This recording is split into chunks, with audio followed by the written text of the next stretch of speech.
All right. What is up, fight fans, film fans, and fight film fans? My name is Thinker St. James. I am joined by my good friend Chase Parton, and it is, of course, episode 2. It is the epic conclusion, the second part, and the end of our review of McGregor Forever. Chase, how are you? I'm very, very good. Of course, this is something that I'm really excited to do. We obviously started the first portion last week, and it was awesome. I'm glad we got to do that, and I think it worked out perfectly for obviously the fight that's coming up this Saturday for us to be able to run down the entire series really quick. So this episode obviously is the ending of this, but I'm still excited to get into it, whether it ends or not. Absolutely. We got plenty to talk about with it. And of course, when I say episode 2, I mean of our series. Of course, we did Correct. episodes 1 and 2 last time. This is 3 and 4, which concludes the entire thing of this 4-part docu-series from Netflix. So that being said, of course, this is McGregor Forever. McGregor Forever is a 2023 docu-series in 4 parts from Netflix following the life and career of Conor McGregor. Chase, before we get into episode 3, anything that you wanted to talk about?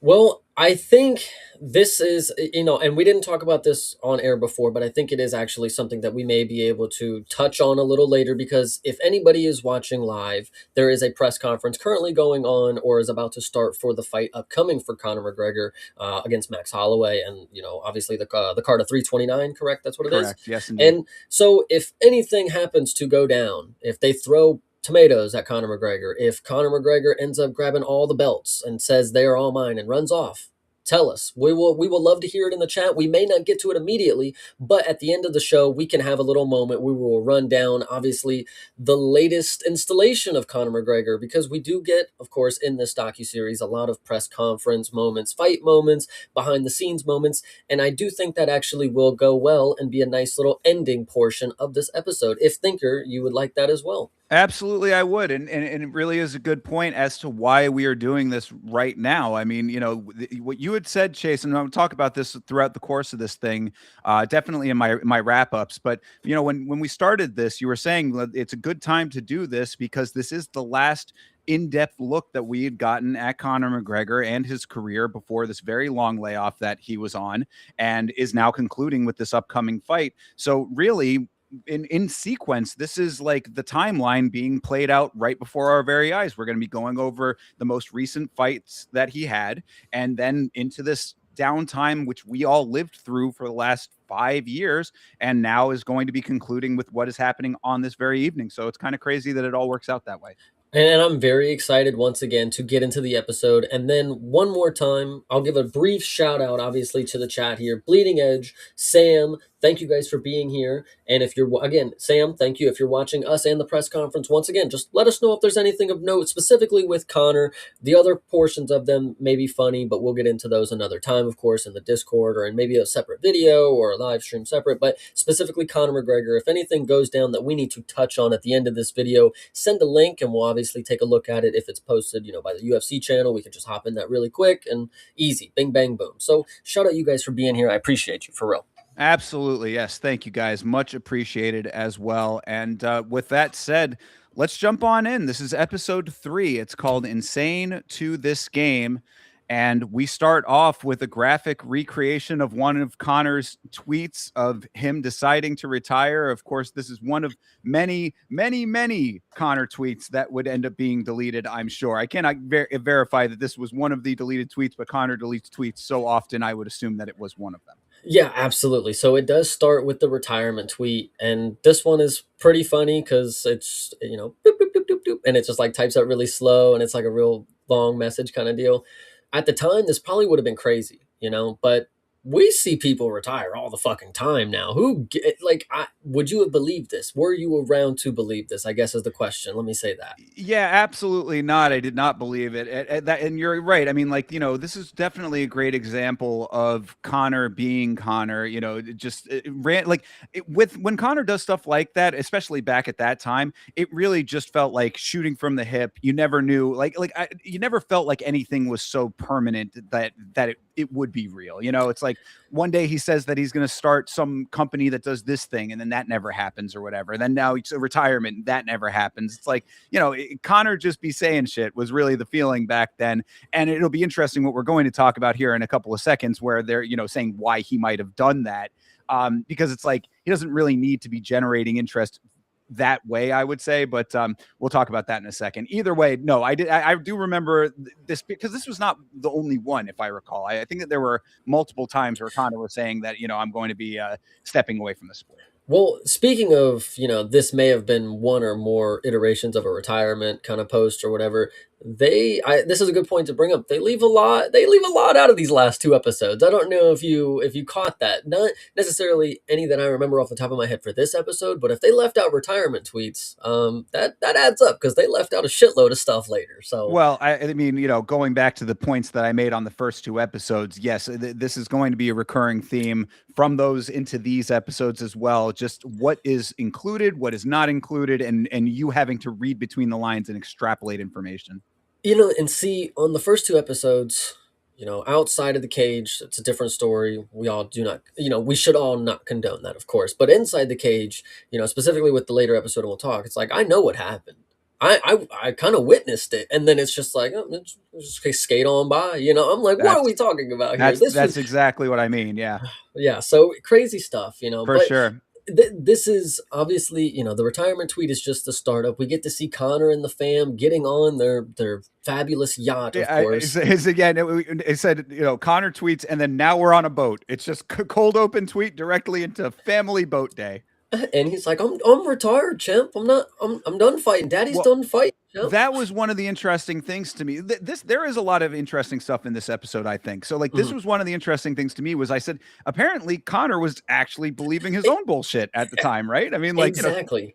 Telling Conor Jr. that he's retiring here. So I was like, what does that say then to young child Conor, that you say that to him and then go back to fighting? This is just obviously one example of something like that, but there's plenty of other things that are not covered that you could think of, maybe mixed messages being sent as a father to a son. I got a little feeling about that, perhaps. And that's actually a really good point. And I really, I'm watching these episodes, and it takes me to vocalize what I'm seeing to kind of digest it. You're right. So if he's telling the kids, I'm done, Daddy's done, he's home. It's like he was in on it. It wasn't like he was telling D, I gotta say this, because I'm gonna get a fight soon. But if I don't say this, and I think the coaches touch on it a little later. They were like, Conor's got to pull his strings. But it really looked as if right here he believed in it. So I don't know. Well, and that, it really goes to, I think, a deeper psychology with Conor McGregor, where it's like he has those ideas, and then in that moment he might really, really believe them, but then just the mind can pivot very quickly. Like, that's what I think, something that I'm coming to understand more over the time of watching this, is just like that.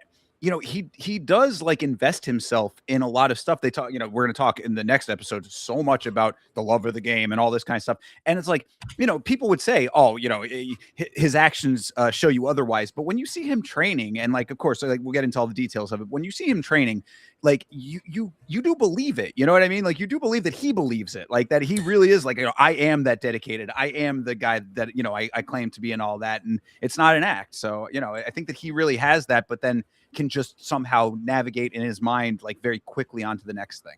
Not just him, it's the entire team too. And they talk about it later. about the team specifically, but they believe in Connor. Connor believes in himself, and it is really kind of just a system that really worked, you know.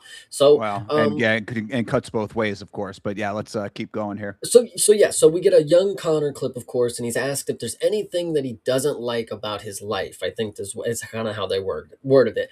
And he's like, no, I remind myself daily why and what I do it for. I chose this life. I'm just insanely driven.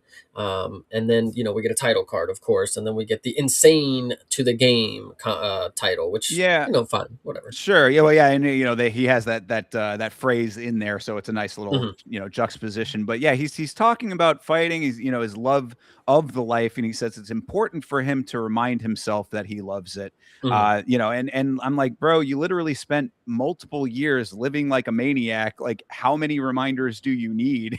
Like, but again, that is an older clip that's now juxtaposed with the current life. So it's kind of hard to decide how that actually manifests itself at that time versus the current era of where they're at in the story. And this is just one of the few times that young Connor, obviously insanely driven, sure, yes, like very dedicated to the game, but obviously you talk about the things that he was doing in part to what he was doing. So it is just a weird, flip flop kind of deal. Like young Connor says one thing, new Connor is, not necessarily up on the same track. And really, to me, like what the exact next note is, I said the retreat and return element of things is very much in line with what I was talking about in the last episodes, the cycle that Connor goes through in his life. Like that really is, if there's any one major takeaway I take away from this series is that I always I think anybody who like has observed Connor's life can kind of see that there are cycles to it, but it is so clearly presented in this show, like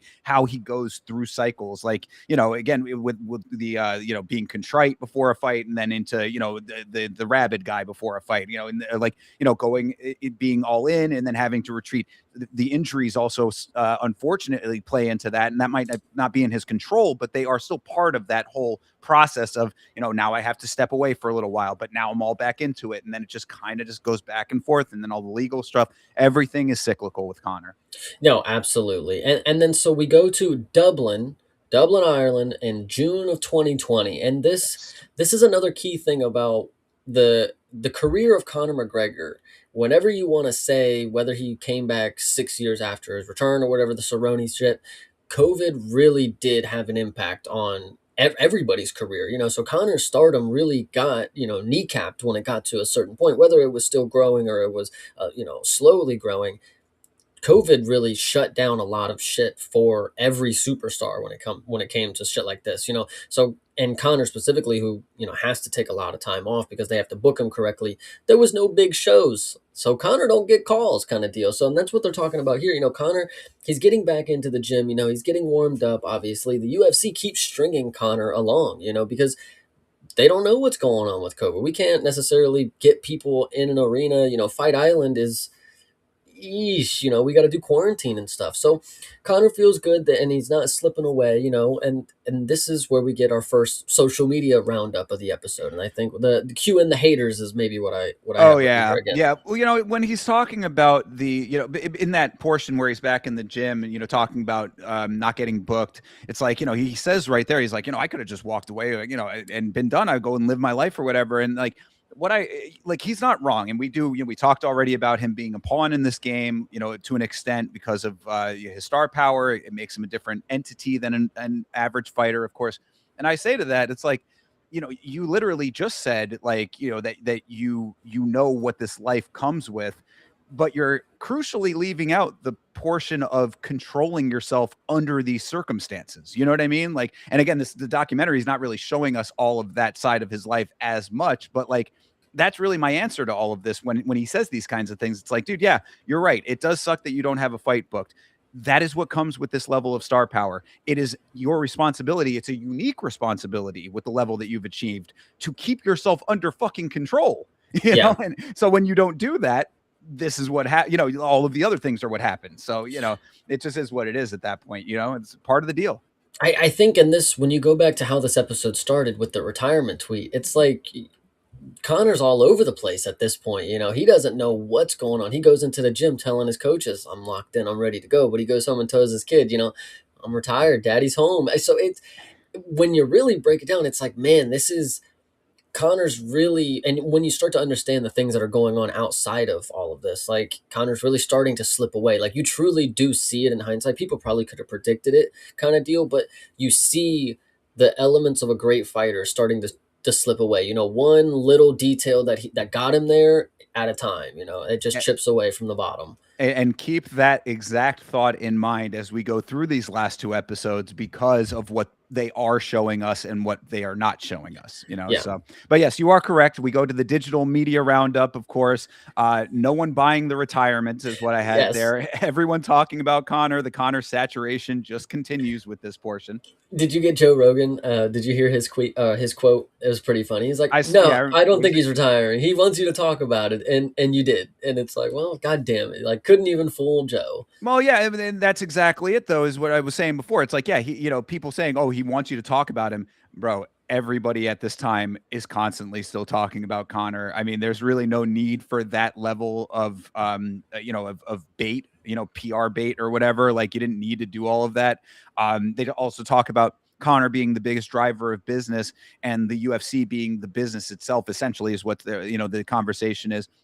Said the organization has to properly leverage the star power. You really only have a couple of options. This goes back to him complaining about not having the fights. You only have a couple of options when it comes to a star of his caliber. You can, one, actually have him fighting the best. You could, two, have him fight not exactly the best, but people who will make him look good. Or Mhm. three, you have him fighting random whoever the fucks who just want the paycheck. Which does he prefer out of those? You know what I mean? Like what? Like, because I guarantee you, if you ask this version of Connor here, which of those three options is best for you? Of course, he wants to fight the best. So you don't just get that. You know what I mean? Like that has to be manufactured. That has to be constructed. So them saying, "Oh, you need to be," thinking in his mind that like he needs to be doing this whole like false retirement thing in order to like move the needle along. I don't, it doesn't ring true to me, even if he did have that as his intention. And B, I don't think it was ever going to yield the outcome either way. Like you were always going to have these circumstances regardless. No, absolutely, and so yeah, so Connor just keeps complaining about inactivity, and you know, there's been no fights after Cerrone, and they've been just putting off McGregor's next fight, of course, and then we just go to July of 2020, and then we get to see some more wholesome moments between D and Connor, of course, and they get into a car. Then they get on a private jet. Obviously, you know, I have to get on the car to drive the runway to get to the boat, and then the boat goes to the helipad. You know, obviously, we got all these different layers to it. And then this is a pretty funny moment. They're having dinner, and Dee recalls a story of young Connor where he's, you know, Mystic Mac was really on his shit because she's like, you know, I remember you told me one of these days, you know, we're going to get on a private jet and we're going to fly to such and such and we're going to have dinner on that private jet. And he's like, you know, it's Mystic Mac, whatever you know. Well, so okay, this is actually one of the elements here that I had a couple of notes about, because yeah, this is an interesting little portion, especially through the lens of a documentary series. So first Mm, of all, we're going to the plane. They're going to Monaco is what they're on the mm. way to, right? So Connor is in the car, the shuttle to the private jet. He's wearing a shirt that says "I am grateful" on it, which I'm like, okay, I mean, sure, I'm sure there's. We'll talk about gratitude as a big theme in this episode. So like, it was just kind of funny that they like, I don't know if they put him in that shirt or if that was like, what he just happened to be wearing, but a little on the nose, I guess you could say, right? He's laughing with D. And I said this is about a sanitized portrayal of McGregor as it gets, but D, with exactly what you were talking about, she's doing the "isn't it crazy that we're rich now" spiel while they're on the private jet, and I'm like, yeah, it's like Connor. His response was that like, because she says, "Oh, if could you have thought in 5 years that like we would be on this jet, having dinner on a private jet?" And Connor's like, "I would have told. That sounds like something I would have said." And so it's like it's funny to have the dichotomy of "I'm grateful, Connor," because again, gratitude will be a theme of this episode in certain places, juxtaposed with "I'm grateful, but I also saw all this shit coming because because I'm the man." That's how it Yeah. goes. And then obviously they clanked. They get a cheers, of course, and then we get Ariel is talking with. She talks about D. Ariel, excuse me. Ariel is talking about D with young Connor. We get a little spliced in moment here, and this is where and Thinker has actually talked about this. Earlier in the show. D has been by his side. This is something that going into the documentary. you would have known if you are a Conor McGregor fan, if you are somebody who's kept up with the sport. So that is a very good note, because it took till episode 3 for us to really get a good farewell kind of not send off, but a moment for D here. And she stuck by him when he had nothing. She gives Conor pride. When he provides for her, he feels like extremely prideful in himself. I think this might have been the clip where he's talking about, when my girl has 7 cars, for every day of the week or whatever, I'm gonna be a happy man, something like that. And it was Yeah. it was a good moment, it was nice. Yeah, right. And I'm glad that they gave her that shine there. And what I say to all of this, including the schmaltz on the plane, is that I do believe that the love between them is genuine. I've always said Mhm. that. I think that at the end of the day, Dee is about as good a girl as you could possibly ever imagine, especially knowing all of what you know about Conor McGregor. And really, a lot of people would say, and I mean, even at times, I probably myself have been somewhat guilty of saying, oh, maybe she's just in it because of the external factors, the money and all that. I don't even believe that when I say it. I really do think that she has always been in love with this guy, and that she goes and stays through what maybe other people might not, because that is a very genuine connection that the two of them have. How much of it is played up for the cameras as far as like the presentation of it, up to your interpretation. But I do believe at the end of the day, underneath it all, that it's very real between the two of them, and it comes from a deeper place that has very little to do with all of the wealth and extravagance. No, absolutely. And listen, Connor being the spiritual person that he is, they were put here for each other. That is just kind of how it is. So Sure. that's just how the story goes. But the next portion, we go to Portugal. And this is awesome because in September of 2020, we get the appearance of bald Connor. This dude is rocking the buzz cut. He has no more True. hair, and he's rocking leopard print. Just Oh, random. good Lord. Yes, that leopard print shirt. I have the note about that. Before we get to that, there was one more thing on the theme Mm, of gratitude I did want to mention, because he does have a clip right here where he says, he says, be grateful and more. Like, he's talking about himself and how grateful he is. He says, be grateful and more comes to you. I come from a place of gratitude, and it attracts positivity, is basically. And I said, again, great gratitude being a theme of this episode so far. I do believe that Connor at this point does exemplify levels of gratitude. He should probably be more grateful that there have never been any consequences for his poorer behaviors back then, but I don't know if he ever really was. And maybe now there actually have been some repercussions, so maybe he feels that a little bit more. And of course, with this new saved element of him, and giving himself to religion a little bit more, maybe that kind of plays a part in that. But I think that that's the crucial piece, that's missing from the documentary for sure, but also missing from Connor is the gratitude for the fact that yes, you made it happen, and that is completely no one can take that away from you. That's completely valid.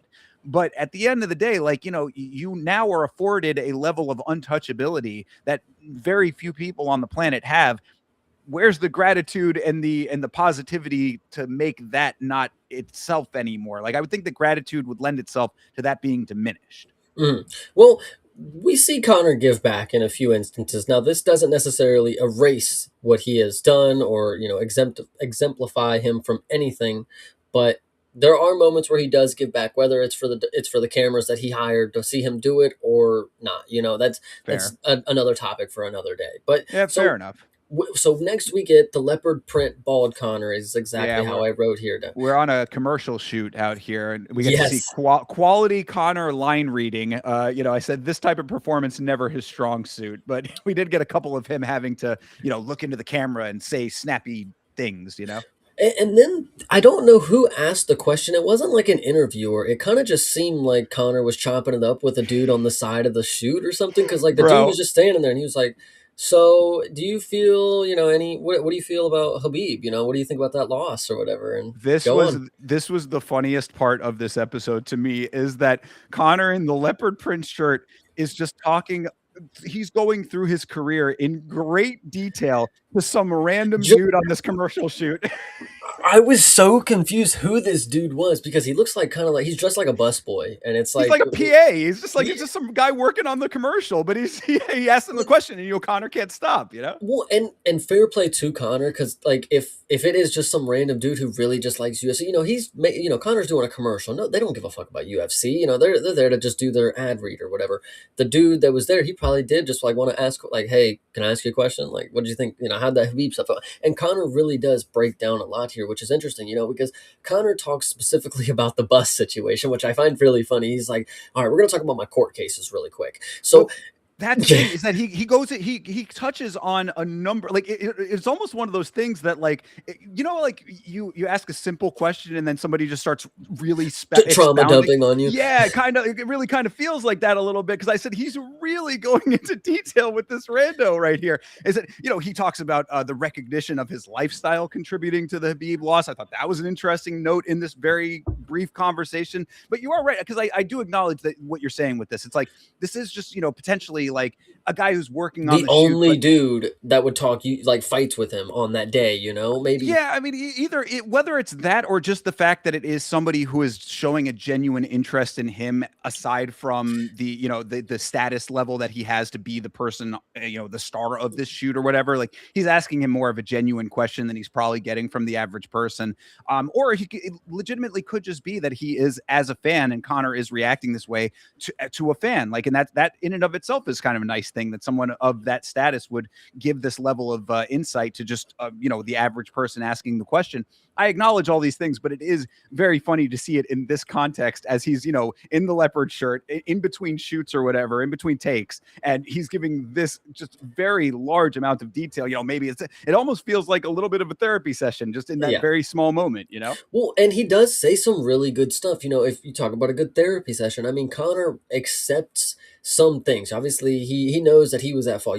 I already won when he didn't get off the bus. He didn't want to come out, and I was there. I showed up to him.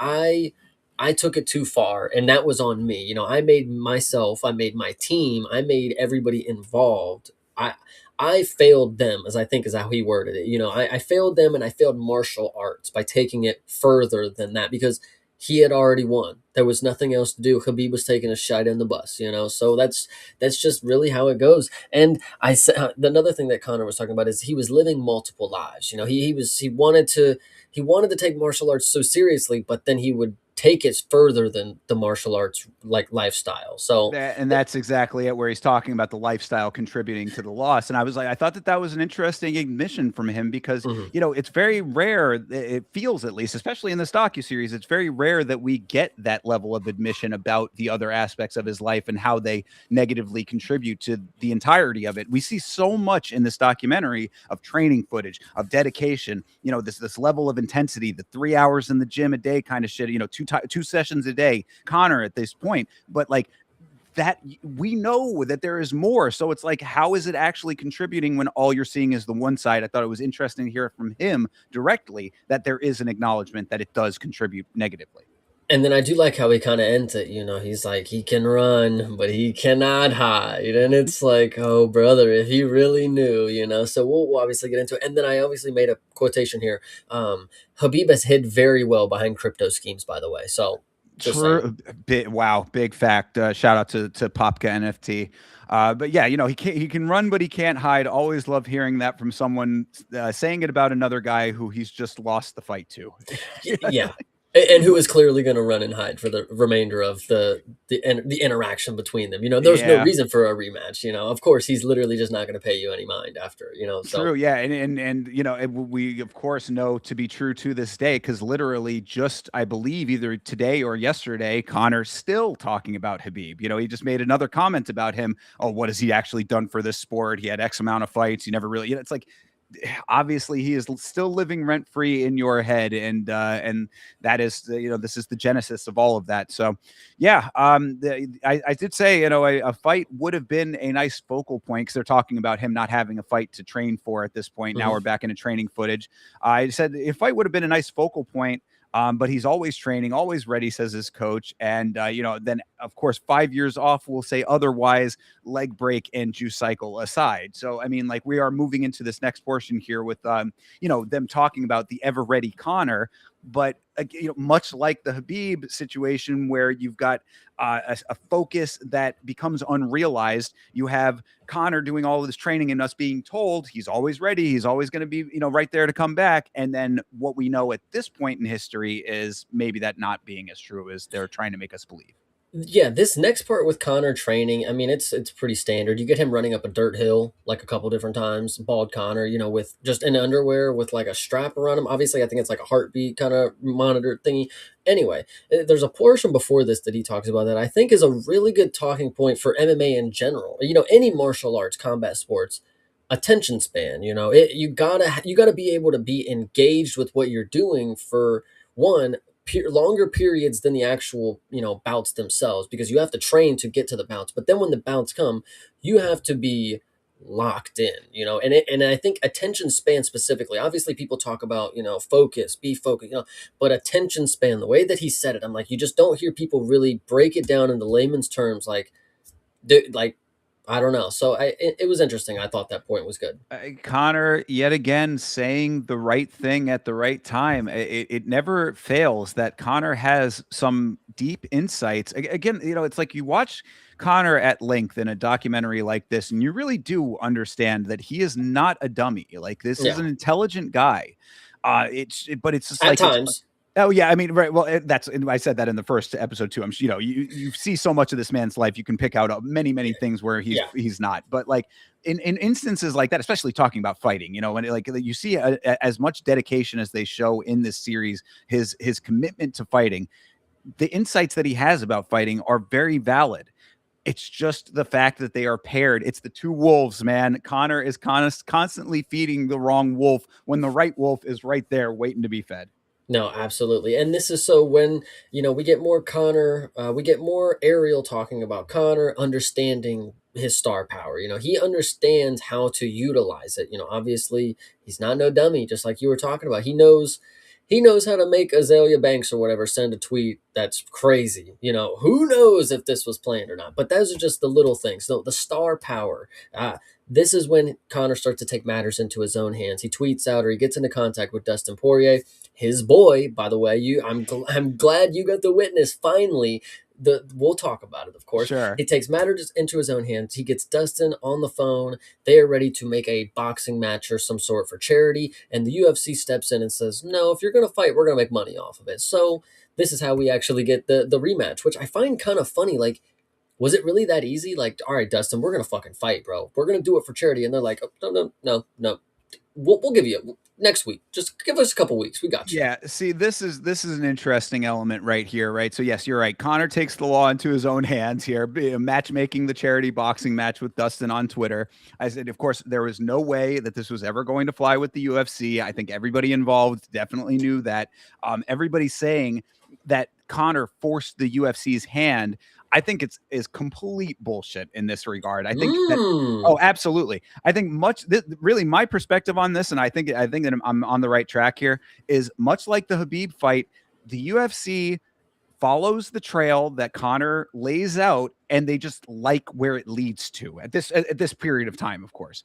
So it's like, yeah, he throws the dolly. Obviously, they have to be like, oh man, I can't believe that Connor would do something like that. And then where do we see that same footage? In the promo package for the UFC event when they are fighting each other.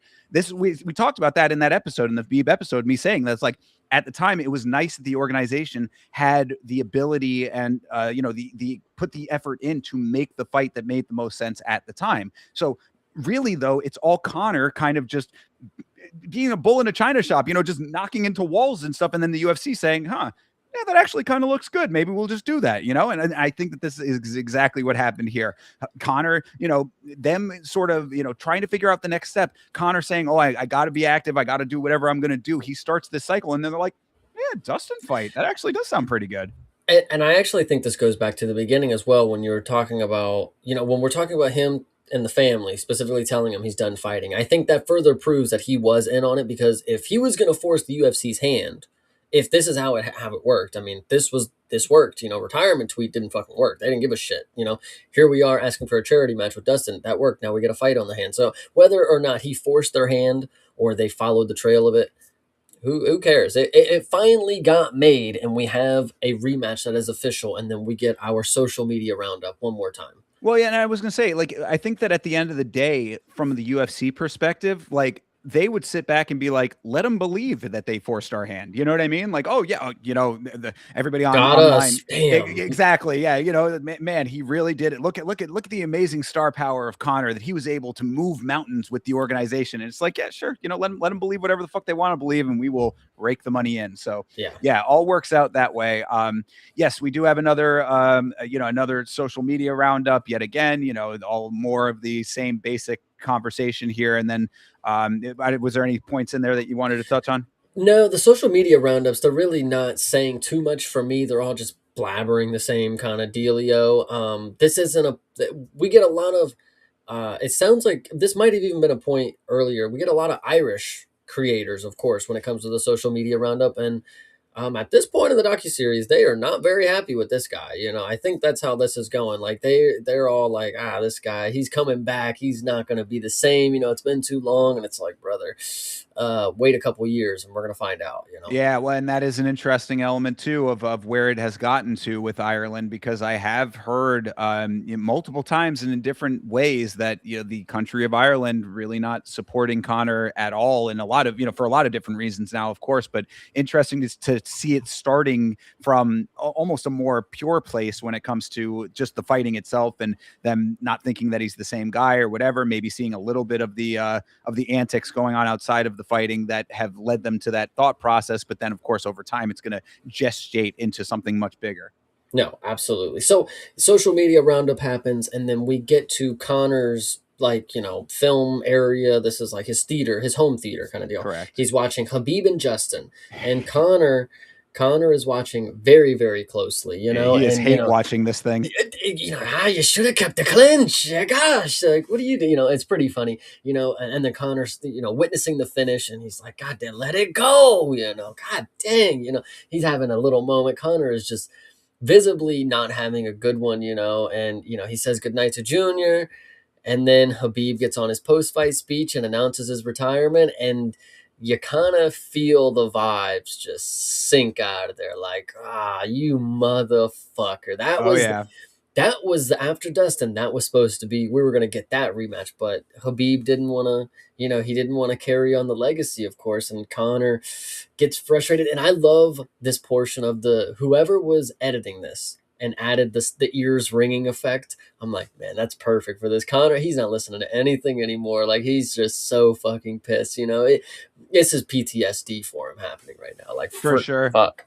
Yeah, no, absolutely. It went really this from a filmmaking standpoint is one of the better portions of the episode and of the series, I would say, because you get two emotions juxtaposed with each other very, very quickly.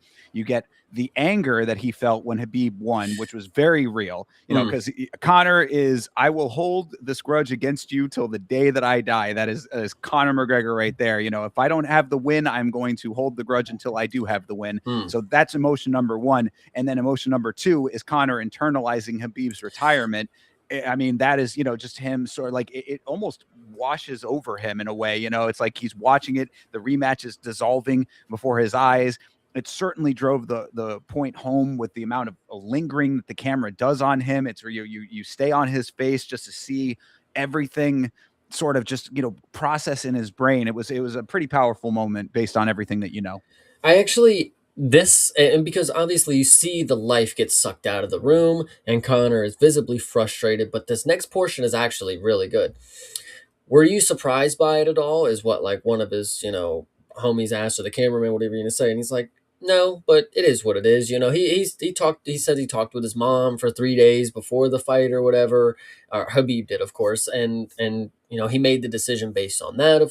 And he's okay with that. And I actually really like that portion, because as much hatred as there is, again, Conor has talked about martial arts and respect, in the young Conor clips, and in this portion, he talked with his mom for 3 days, made the decision. He's cool with it, but the main key is he sits down and eats alone after this. But what do you have to say? Oh no, fair. I didn't even notice that detail. That's a good detail. I like that. But no, no, I would have been okay. I would have been 100% with you at that point had he not, in the same breath, said, "I don't actually believe it, though."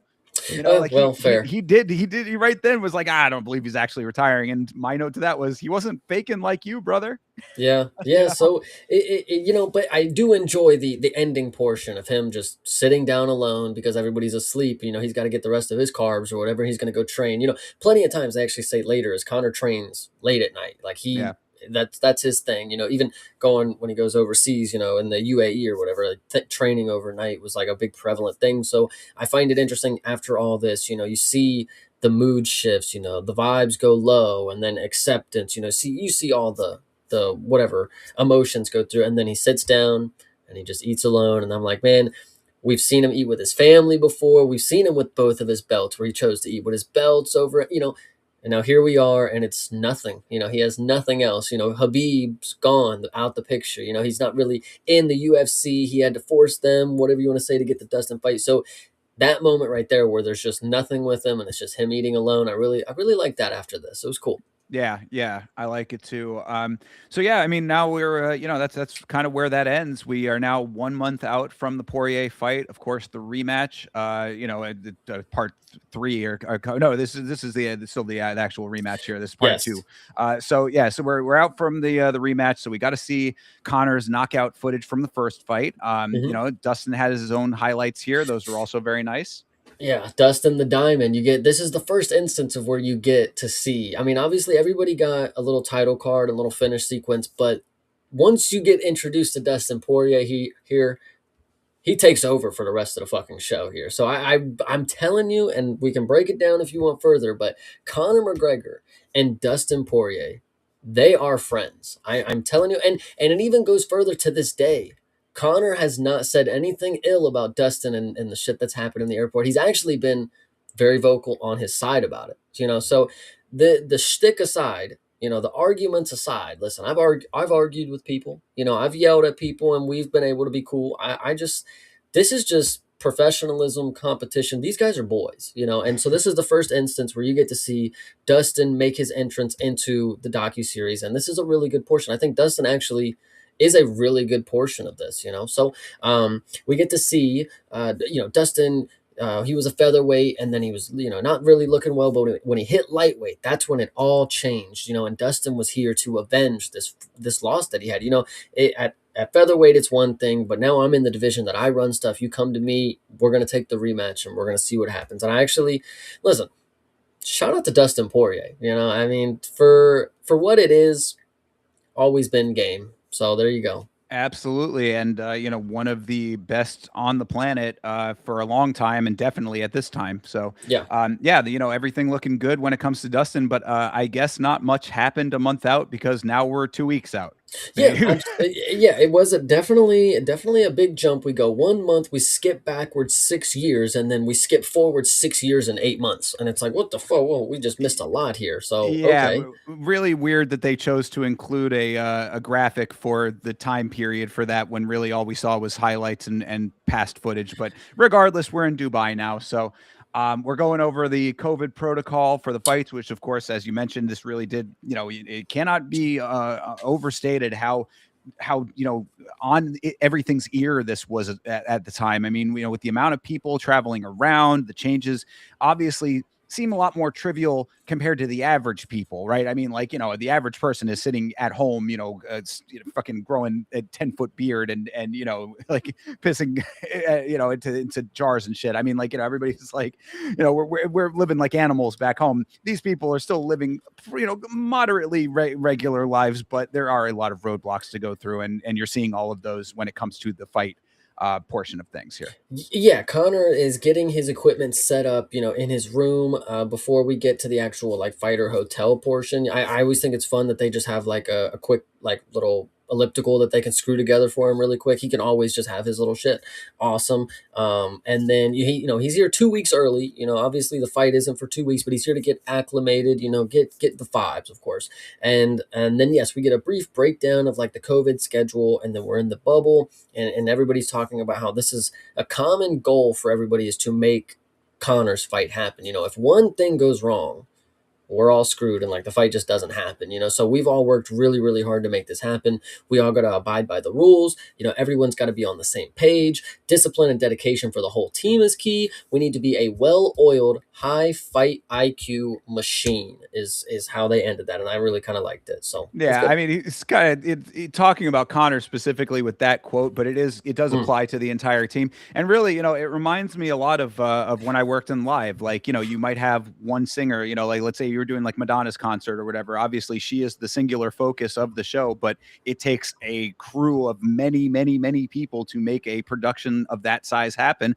Connor, no different, really. I mean, he is the star. He's the main attraction, but it takes a team. And Connor's going to talk about his connection to his team a little bit later in the show, and we'll talk about that then. But he keeps the team around him that he chose the team, keeps that team, and their dedication has to match his dedication at least when it comes to the fighting. So I do appreciate that from the team that he has. No, absolutely. And so we have the COVID protocols have actually begun, a couple days out, testing daily, positive tests considered contagious. So you got to stay vigilant. And then we get a video of the mouth swab on Conor McGregor, and who knows what that came back with. They were only testing for certain things, I would think, but yeah, if they had broadened that, who knows? Yeah, they definitely were probably thinking like, yeah, let's just keep it to ourselves. But either way, we go 1 week out from Connor Dustin rematch. We hit the beach. Connor, and this is a quote from him. We'll hit the beach, and then we'll hit the big yacht, and then we'll head into Abu Dhabi. I'm like, no, you just head to the big yacht. Just I not mean, not just the small yacht, not even just the yacht. No, we're gonna go get on the big yacht, and then later when you do see the yacht, you're like, I guess that is the big yacht. yeah, So yeah, the big yacht is an understatement, but yes, you're right. I mean, we've got back on the boat. We got boats and jets and cars, all manners of vehicles in this episode. And yeah, I say the funny thing to me was Connor saying that because they are going to go to the mega yacht now, and when we say mega yacht, this thing it's essentially like a cruise ship for one mm, person, for the one family on this boat that it's the size of a town. And he says the thing that was funny to me. Connor says that being on the mega yacht recenters him, and I said, man, money really does change people, bro. well, you must not have seen of what grounded him. When they got on this mega yacht, there was a slush puppy machine. I certainly So did see that. Yes, look at that. Isn't that genius? it's like Have their a own slush puppy. 7-Eleven. They have their own corner store. Why would they not feel at home? I mean, this is right on the boots on the ground here. You have a slush puppy machine with 3 flavors. You got the lime, cherry, and oh, dude, I cannot believe them. The Crazy. kids seem to enjoy that. So congratulations, you get a slushy on a mega yacht. And again, it is wild seeing a boat of this. This is like a boat that would be rented out for like a company party, with the company being like the size of like 300 people or something like Mhm. that. Like, this is a massive, massive vessel to just have four people essentially on it. The family and maybe a couple of the the team perhaps, and then an entire crew that is manning this monster vessel. It's an interesting juxtaposition always. And think about this. BKFC will do a whole event on something similar to that That is eventually. exactly true. Absolutely. Yeah. All those staterooms being filled up with actual fans as opposed to one family. Yeah, absolutely. But so Connor, he talks about, he's feeling very motivated seeing all this. This is great to him, and I actually wrote it before. We get to a quote here in a second, but the way I wrote it actually ties right into what he says. Connor feels very motivated seeing his family enjoy the fruits, obviously the fruits of his labor. And then we get a young Connor clip talking about his new Louis bag, and they're like, well, you got a new Louis Vuitton bag. What's that about? What's going in there? And he's like, I feel grateful that I made all this money. I did this. I worked really hard, so I'm going to enjoy the fruits of my labor. This bag is an example of how hard I work. I work harder than everybody. I'm up when they're not up. This I'm going to enjoy the benefits of this life is kind of how he explained it. Which, to be fair, at a certain point, rich people doing stupid stuff with their lives and it's kind of just NPC stuff that they don't really even think about. It's one thing, but Connor acknowledging that he's living his life to the fullest with his money, I guess I got to respect it. I ain't got it, but if he's got it and he wants to do what he wants with it, that's his prerogative, Yeah, I mean, he says, no one works harder than me inside or outside of the octagon. And what I said to that was that it is probably true at the time. I mean, Connor did have to work very hard to get all of what he has. I mean, this is not something that was just handed to him. Hmm.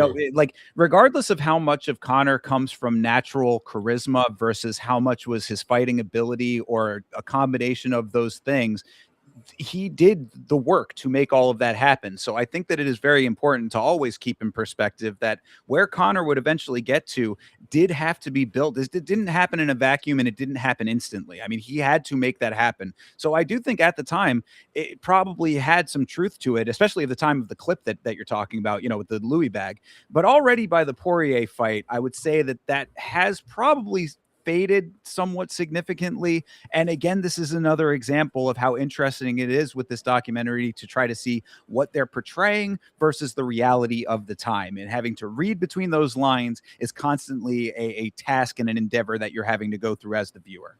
Absolutely. And so now we go to the Fight Island. It is 4 days until Connor and Dustin's rematch. Connor sits down for an interview and he is in adult mode. He's all suits and ties. I think he actually even has his glasses on at this point, which is pretty goofy, but obviously it's goofy to be blind. No, but the glasses that he specifically wears are pretty goofy looking. But it's okay. So we get flashbacks to 2014 Connor and Dustin before the beef, or no, I'm sorry, the beef pre-fight. Connor watching clips of Dustin, and which is funny. Dustin's shouting at him across they're jawing at each other, of course. And this is actually another point where I realized that they're bros. Connor is in his like in his loft or whatever on his bed, watching clips of Dustin talk shit about him, and it's like, dude, that's some shit I'd probably do. Like it's probably fun. It's probably really funny, bro. I mean, come on, like. Oh yeah, apparently the lead up to McGregor Poirier 1 was pretty contentious. That would have been right around the time when I was becoming more of an active, like regular follower of the sport as opposed to just a casual observer. So I don't remember the lead up to that being as contentious as it was, but you see those clips and it did seem like they were really kind of they were going after each other a little bit. But of course, as you say, don't worry, Connor is mature now. He's in his suit, Yes. he's got his spectacles on. And then he's doing this interview with the UFC Saudi Arabia, and this interviewer has one of the funniest bars that I've ever heard an interviewer say. And I don't know if this maybe came from a little language element. She spoke perfect English, so I don't know. I would say it's probably not this, but her bar was classic. She says, "The first fight was so long ago. Back then, you were both featherweights. Now you're both fathers." Yes, yes, this was good. I love this one. Yes. Oh my gosh. What a bar. I don't even know if there's anything to say after that. Like, what do you even say? Because, like, yeah, that fair adds up, does add up here. But either way, yes, he's matured, he's grown now. Two kids we were, but yes, now we are fathers. It's going to be a proper a run at 155. Line them up.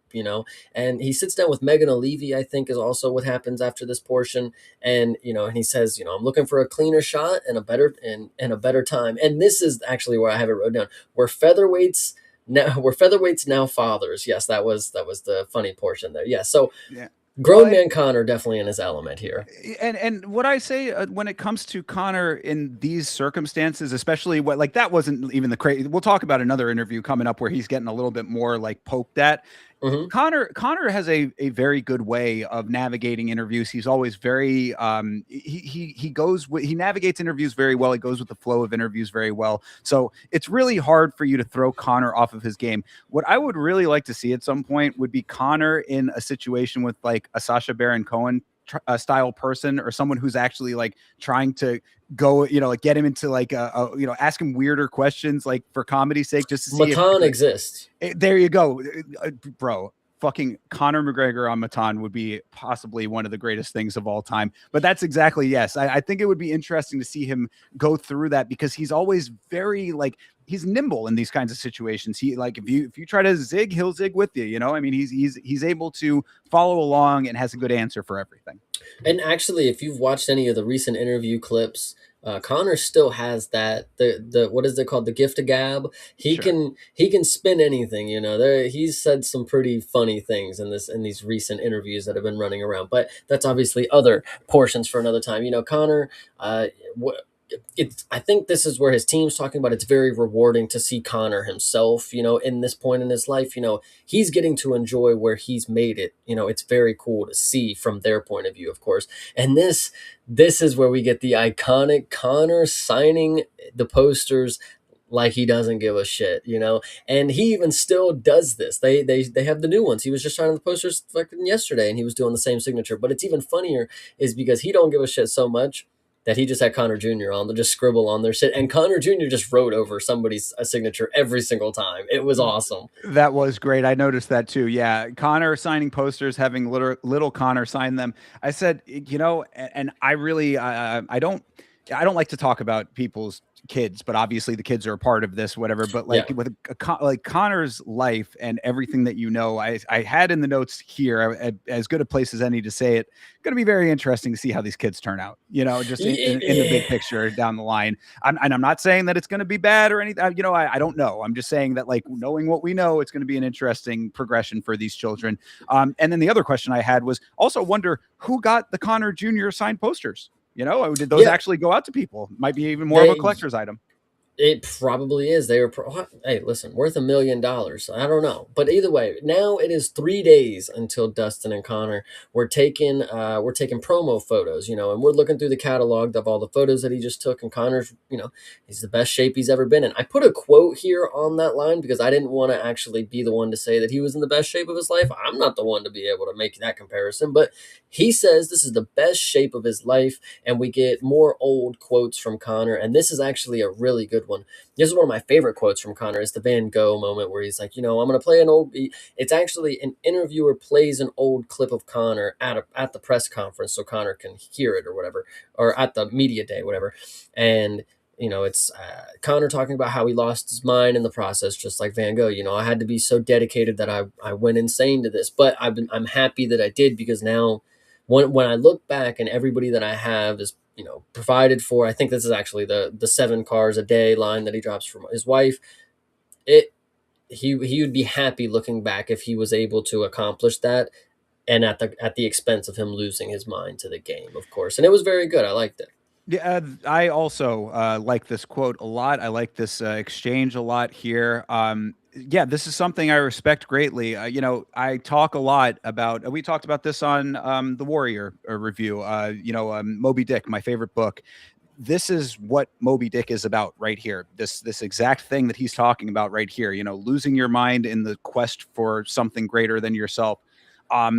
Connor is what happens when you actually conquer the whale, which is an Mhm. interesting element there too. Obviously, Ahab and Moby Dick does not have that ability and does not get that luxury in the end, but Connor does, and this is an interesting difference there because while Ahab in the book loses his mind in pursuit of a failure, essentially something that he could never conquer, Connor loses his mind in a success, even with these failures that we are seeing throughout this series. So it's very interesting dichotomy between those two avenues. But when you are that dedicated to something, those are the outcomes, right? You can either lose your mind in success or you can lose it in failure. But either way, you do detach a portion of your old personage to the greater pursuit. And I think that there is something to be greatly respected about that.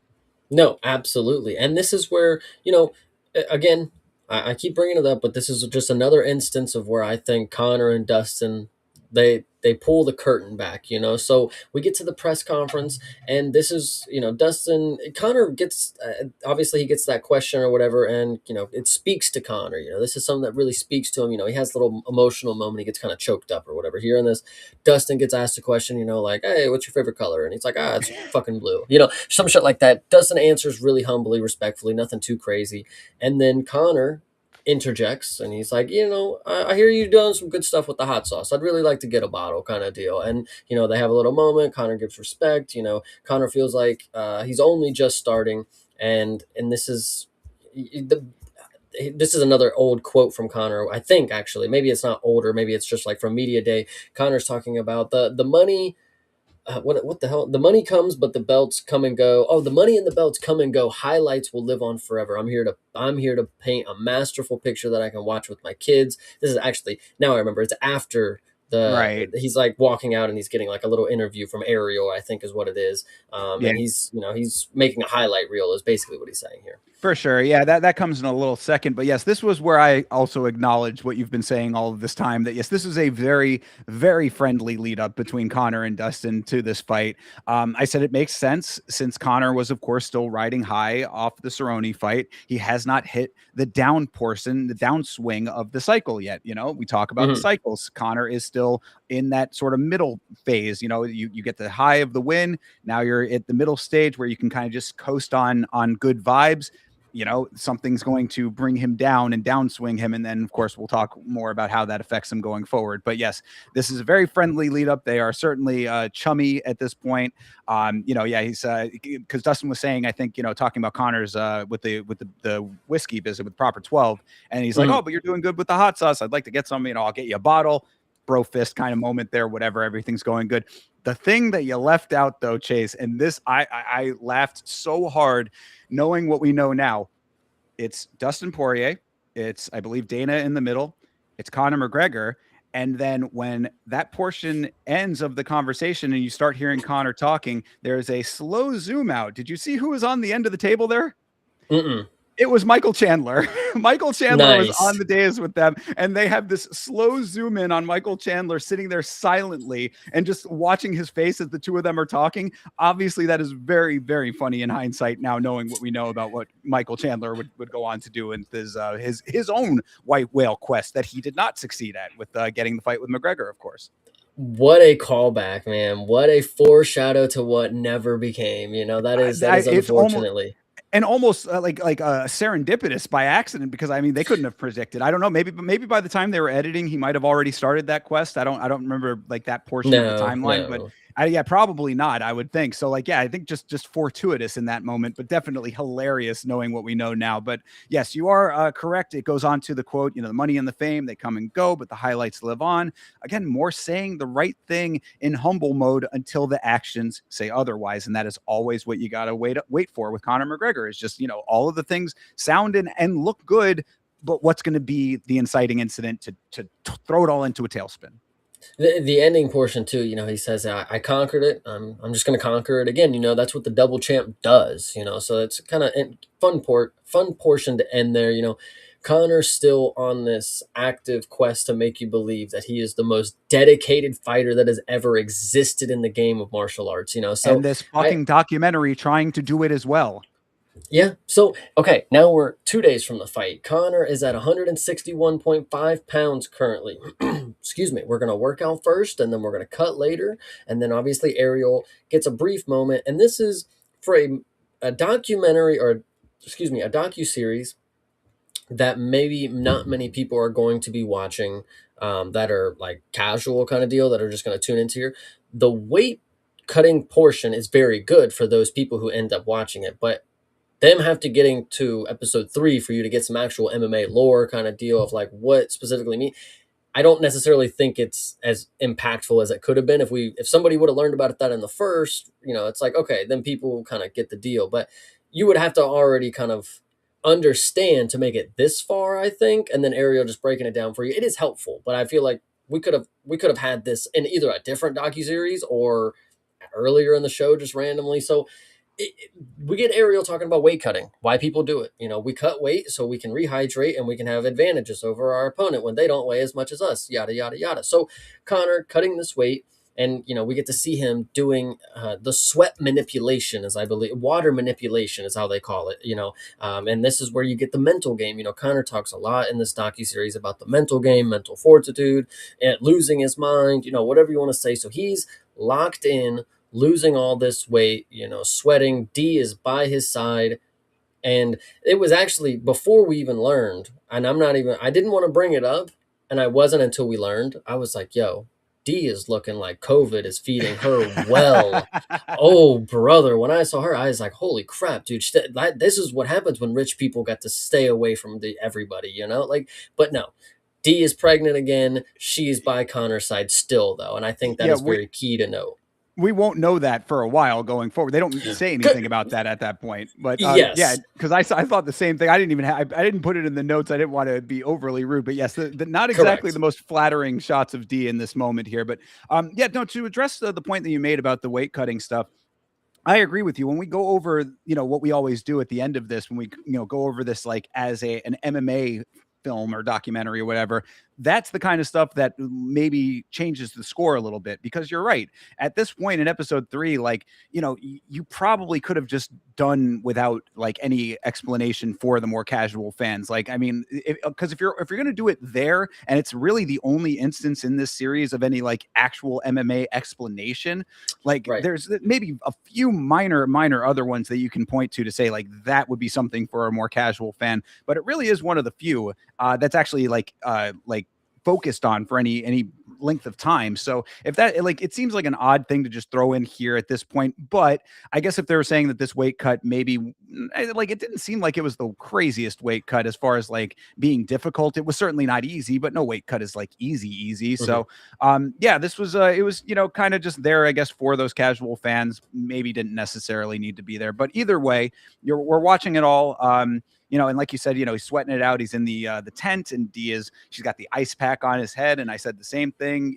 She's a good girl, man. I mean, like it is not lost on me that she is there through the good and the bad always. I mean, we talked about it after the Habib loss, I think, when they're backstage and he's kind of sitting there and like they're all just sort of like taking it in or whatever, and she's there too. She's there through all of this. She was only not there when it is intentional that she is not there, and I think that Correct. just yeah, it speaks to her.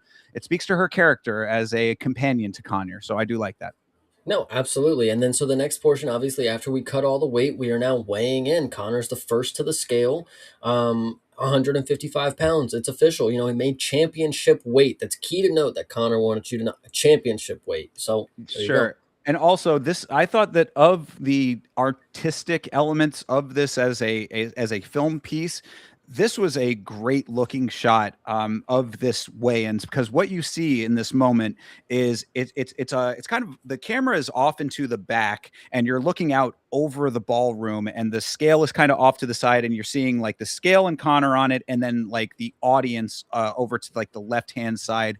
And because it's COVID, hearing like the silence of the room, so to speak, like the fact that it is, it's basically just a small number of people. It's such an enclosed environment, a very big environment, but still a small number of people, and relatively silent compared to Madison Square Garden or anywhere else that Connor would be at. I thought it was a really great contrast, showing the dramatic change of scope that Fight Island was. So I thought that this was a very good job by the documentary series team to set this up the way that they did.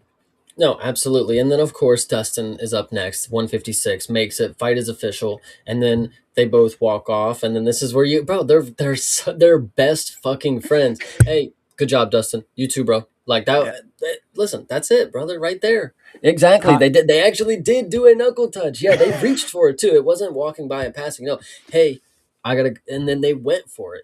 So as this I is said, bro that stuff. it's sad that this friendship won't last, though. I mean, but you're saying that you don't believe it. You're saying that you think No, that it's not, that the rest is for the show. I think this is a perfect example of understanding that you could market not not necessarily not liking each other. Like I do think they're bros, like, but I have friends that, again, I've argued with people. The Call of Duty game chats were probably pretty fun at a time, like, so he knows how to market himself, whether they're bros or not. They know that if they had a little animosity, obviously we'll talk about it a little later, that they would build something and they can keep it going rather than hugging and shit after the fucking, fight, like Strickland and Hamzat. Of course, they were able to keep in different circumstances when it comes to the trilogy and things like that. But we will definitely get into it. So Sure. now we're at the ceremonial weigh-ins, and we get a voiceover where, does Connor still have the hunger? And it was desperation that started it. Connor he started martial arts because he was desperate. Uh, but that's wrong, because he loves the competition of martial arts. That's what actually drives him. It's it's competition, and love and purpose. And again, Connor feels driven to these things. It speaks to him. He's here for a reason when it comes to martial arts. It's not because of this. It's because it was put here for me, kind of deal. So I don't know. So Connor just much. always having interesting things. Yeah, and it's just so much love of the game, and that is Yeah. something that we're picking up here. A little foreshadowing for the next episode where it is just so hammered home. But yeah, the coaches all say, yeah, it's the love of the game, and I say, I believe that there's an element of that in Connor, which is genuine, but I do think it's probably a little bit more complex than that, coach. But either way, obviously the documentary presenting these things to you and interpret them as you will. So we do move on to fight day now. No fight footage I had in the notes here. Connor quietly limping off backstage. Oh yes, yeah, right. We go to fight day, and then we're getting it's almost a little Rashomon situation here. Connor, it says fight day. Connor quietly limping off backstage. Presentation, I said, done well here. Like, this was obviously, if you know what's happening as a fan, you'll know that we're skipping ahead in the timeline. It will eventually get to everything, but this is an interesting way to start this portion. This is definitely something that could have been done, or not this specifically, but being a little more creative with the style of the docuseries. Not obviously we have time portions where we go back and forth, and we go back, and we got the social media around us, but this specifically right here, I thought was it kind of kept you engaged, So we actually go into this was actually a really good shot. So the empty arena is to start, and then you have the shot of Connor's like locker room or whatever, and then you start to see the teams flood in. I thought that was a pretty good portion here, and Yeah. then Connor arrives.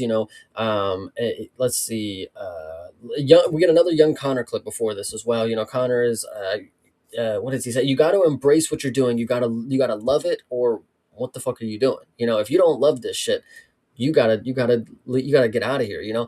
And Connor's, once again, he could leave and be comfortable, but I'm driven for the legacy. I want every record, every belt, everything. And I'm like, all right, this is like again, you got to make you believe that this is the greatest athlete of all time when it comes to what we're saying. Like, he's got to be the Michael Jordan. He's got to take everything. He's got to own everything. Very good moment right here. And then this is where we get the immediate, because he walks out and then he walks back in, and it's like, well, he limps back in, and it's like, oh shit, he got fucked up. Like, damn. Yeah. Like, so it keeps you engaged. Like, what did this skip or something? Obviously you're like, whoa, let me lock in. So I really appreciated the creativity from the director here. Yeah, absolutely. Yeah. And you're right about that. This could have been the cold open right here if they wanted to, because if you recall in episode 1, we start off with him in the hospital, and that's where Yeah. you get the McGregor Forever clip. That's not going to come into play for quite some time. So it's like this could have been a good cold open moment here instead of the retirement stuff, which would have been just fine right after this. But regardless, that is not how they portrayed it, but it is very well portrayed here. I agree. This is a good engaging portion of the series here. And so now we're backstage after after the traumatic incident here. And of course, I said the irony of Michael Chandler highlights playing on the TV as he limps by in defeat is not lost on me for sure. Michael Chandler playing a little bit more of a part in this than I think he or anyone else would have expected, but it's small, obviously. I mean, it's just in hindsight that it becomes interesting, but yeah, he's looking at Michael Chandler or like, he's not looking at it, but Michael Chandler is the highlights of his fight are, him on the cage with the flag on his shoulders is on the TV while he's limping past in defeat now. And of course, now we are starting to get the actual fight footage. And it was Well, pretty good. Oh, sorry. Yeah. yeah, well, it bounces back and forth kind of. So you start to get some highlights of round one, and then it cuts back to the locker room where Connor's like in agonizing pain, Yes. and then Yeah. which I thought they might have done a little too much of the show. Like at first, show him walking, limping back in, that's cool, but have a fight footage and then going back to him talk, like screaming about his leg, going back to him. I mean, it's fine, but maybe it was doing a little too much at that point, because you just get to go back and see him get kicked in the leg. You get to come back, talk about how his leg hurts, go back, get kicked in the leg, come back, he gets ice on Yeah, his leg. yeah, I think I kind of I'm okay with that because I think that sets up episode 4 very well, and of course we'll go into why that is. But yeah, I mean, and obviously, like, seeing the footage of the fight and knowing what happened in that fight, the calf kicks obviously a huge factor, and Connor is feeling the pain like crazy backstage as it's being iced. I think that I liked it from an MMA film perspective because like that level of punishment, like I don't think that you can really fully understand it in the moment. People talking about like we hear it all the time with people, oh, just take some leg kicks. I mean, Jesus, did he really get TKO'd from leg kicks? Come on, bro. Yeah. That kind of thing. I mean, you see Conor McGregor in the backstage after having that leg pulverized, and you realize just like the level of intensity of that pain when they're not in fight mode at that point. So, I was okay with all of this portion of it. Actually, I thought it was another kind of one of those moments of humanizing Conor, which you don't get very often. So I appreciated that from this documentary. Then, of course, we get into round two, and Dustin is continuing to punish the leg. Karate stance, no check kick, I have in the notes, which, obviously is a big factor of all of this. And then, we're still talking through like the portions of the fight itself here. And I said, looking back at that extended combination from Dustin that finally did the trick, that finally finished this fight, what an absolute thing of beauty that was. Rarely do you see that level of sustained striking in sequence, with the accuracy and effectiveness that Dustin had on that. So it was really nice to see it presented the way that it was here. I agree with you, because that portion where you're watching the slow motion of that sequence, the finishing sequence, because it's not just, you get the clip and it's obviously, Dustin hits him and he knocks him down, but like the entirety of what happens there, once Connor is immobilized, Dustin goes straight to work. And what is key about this clip, and why I think it's so interesting to note, because it's not just Dustin that's awesome in this clip. Connor is not getting hit by a lot of them. Like, it is actually a very good for Conor McGregor to have no mobility other than just, doing body, kind of dips. He deflects and rolls with a lot of punches. And that's exactly why Dustin had to throw a lot of them. He had to make sure that he landed some in it. And then the one that lands like right on the top of the head was just, it was awesome. And this sequence, of course, seeing it in slow motion, you really do see um, the eye coordination from Conor McGregor. Like, he really was seeing the punches, he was seeing them, but at the end of the day, when you don't have two legs to move out of the way, eventually if somebody is able to have that enough flurry, they can catch you. And Dustin really he has that ability, and that's just really what happened here. Connor, it goes back to Connor in silence, looking at the highlight or whatever, and he's like, "It's my leg was dead as fuck. I didn't have anything." He gets the crutches and he hobbles out. What's actually interesting to note here is this was back when they had like the post fight interviews, right? So like they both are like chilling out now. Dustin's just at the booth, answering some questions. Leg kicks were key, calf kicks were the story of all interviews. That's exactly what you see, like 4 different versions of him saying the calf kicks, aerial calf kicks, this guy calf kicks, and that's fine, cool. And then you get a Connor clip saying it's fine, it's 1-1. We're definitely gonna go again. And then this is where you get another instance of them being absolute bros, because they shake on it, respect, good fight, man. Appreciate you. We'll definitely regroup with Justin and we're going to come back and do it again, So you guys cannot prove me wrong. I saw this originally and people tried to tell me that I am dumb for thinking they're friends. Guys, they're bros. Absolutely. Yeah, no. So just to talk it through, and another rare glimpse of Connor defeated here. Back when they're backstage, still he's talking it through with his team, and you do feel for him. I mean, you feel for him, I'd say, as much as you would feel for any fighter going through a traumatic loss. And obviously throughout the course of being with him in this documentary series, it's humanized him to a level where you have that level of empathy for him. And then I said, what you're talking about with the post-fight presser, I said, I give Connor a lot of credit for getting his leg eaten alive and getting knocked out and still making it to that post-fight presser. So, that's impressive. I was also going to say the same thing. It's like, for what it was, I mean, he could have been airlifted, he could have done anything to get to the hospital, but no, he hobbled out there on that crutch and he did go to that. He did do that. He gave Dustin his props, Absolutely. Professionalism at its best. And that's what I was going to say too. Humble in defeat, Connor congratulating Dustin on his victory. You are correct. They are BFFs. When does the heel turn happen again is what I had in the notes. And we will, of course, talk about that coming up. But yes, in this moment, you like it's hard to deny. It's hard to deny that there is a level beyond just professionalism with these two, that there is like a little bit more of a friendship dealy going on there. Now, from Dustin's side of things, and this we're definitely going to talk about in the next episode, if you recall, and they did a very good job of strategically talking around this. Conor had said he was going to be donating to Dustin's charity. And that will just get glossed over in the next episode when things start to go a little bit of a different direction. But I think from Dustin's perspective, Conor's being pretty respectful at this point. They may have had their little dust up before the first fight, but everything's going okay. And Conor is maintaining this level of contriteness. Obviously, something's going to get flipped on that switch coming up. And so this next portion is awesome because we obviously talked in the beginning and we've talked continuously about them avoiding certain things to show that doesn't fit the narrative.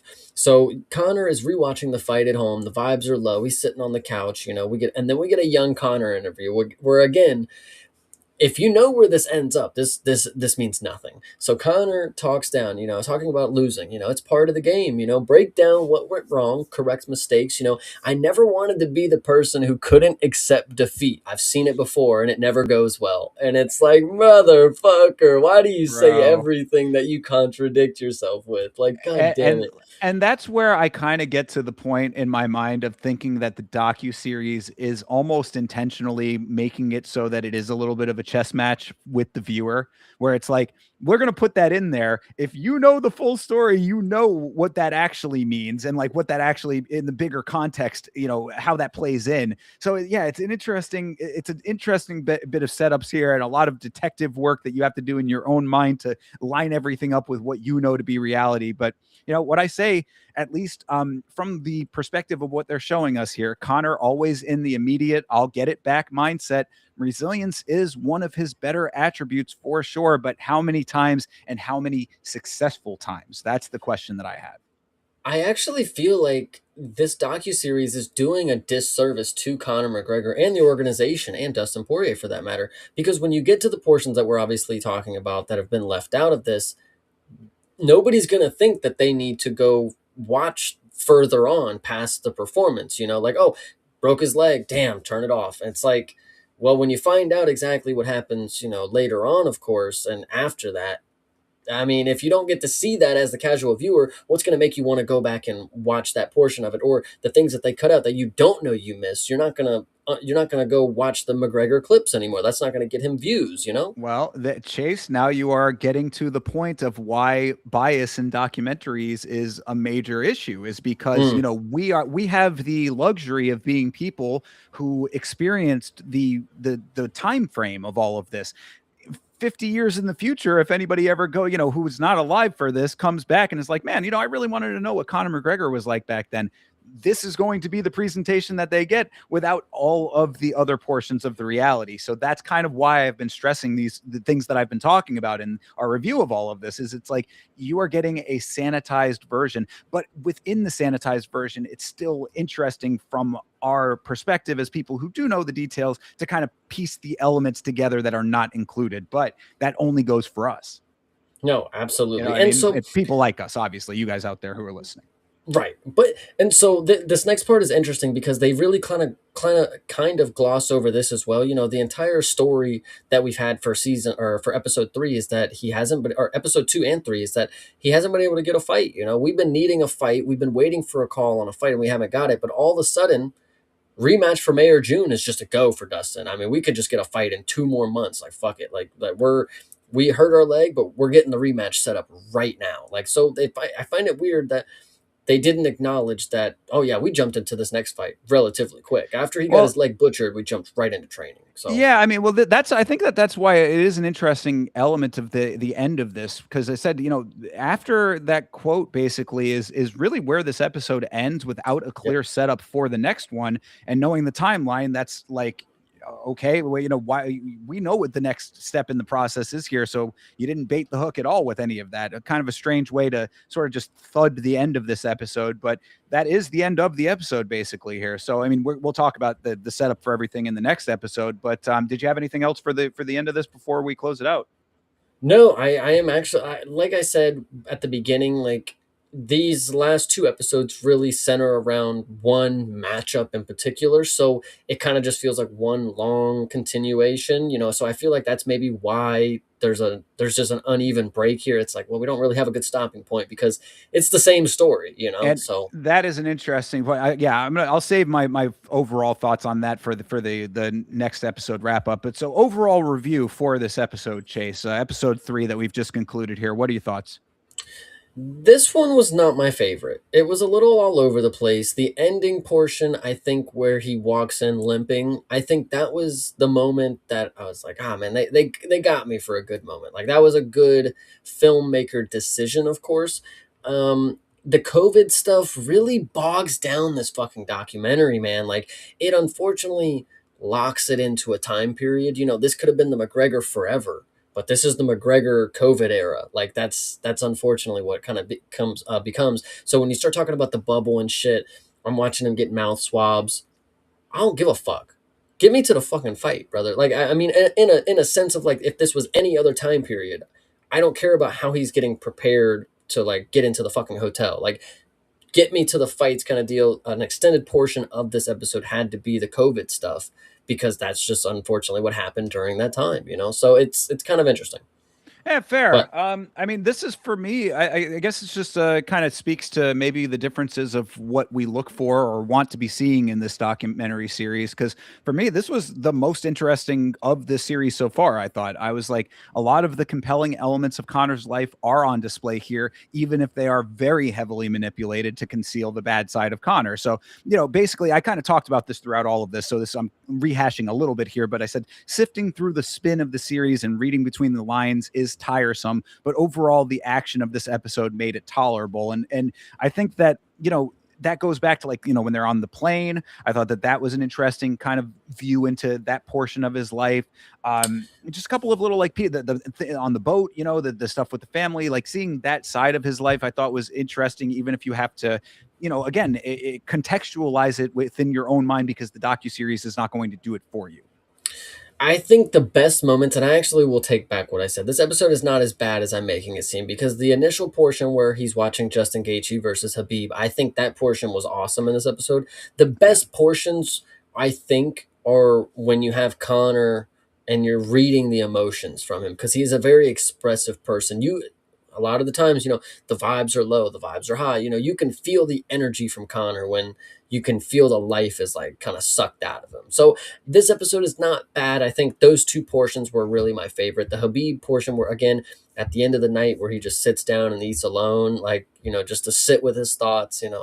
I really, I resonated with it. It was good. Yeah, and that's yeah, exactly. Because like I had said in the first two episodes, I'm like, if we were just focusing solely on the camp and the fights, then it really is a glorified embedded. Even with this, it still basically is that. But, like, Right. if it's going to be that, I need more of the human stuff to latch onto to make it more of an interesting story. Because, having watched this sport for as long as I have, I've seen fight camps, I've seen lead ups to fights. Like, even if it is Connor and there are certain uniquenesses to his circumstances, it's not interesting to me anymore. Like, I just don't particularly care about that portion of things. Or if I do care about it, if I suddenly decide that I want to, I can see that literally any day of the week from any fighter on the planet. So I need more of the reality. And even if it's being filtered through a very biased lens, I find the stuff that was presented in this episode to be more of that. So this was my favorite episode so far. Fair. That's very good to hear. Yeah. So I think episode 4 rolling into it'll be very good as well. But Well, is there anything else you want to go before we move no, on? go ahead, please. Let's take another moment. Shout out to the chat real quick. Of course, everybody being awesome, sticking with us. I hope the press conference was great. Once again, at the end, we can go ahead and watch some clips if you guys want to watch the face off. If Connor has a very funny moment that you guys want us to watch, just make sure to drop the link. Double check us at the end and make sure we get to that for you. But let's make a good shout out once again. Bleeding Edge, Sam. Let's see, we got Hydra. I saw 10-7, of course, and Carlos was in there. JS Gaming. Appreciate you for stopping by, bro. Make sure to subscribe. Make sure to like and keep it up. You keep it up, brother. You keep it up. And so, absolutely, all of you, awesome. I appreciate you guys. Hell yeah, I appreciate you as well. Thank you guys for hanging out with us for this one. As we get into episode 4 here, of course, episode 4 is titled "Till the Day I Go Out," and we start off with Connor's "Allow me to reintroduce myself" moment here. Another one of these with old footage of Connor again saying who he is. You know, the interviewer is talking to him and asks him what he fears in this moment, and he says, "I don't really think about things like that." And I said, that is something I definitely believe about Connor. Yeah, and this is actually a really good moment from Connor.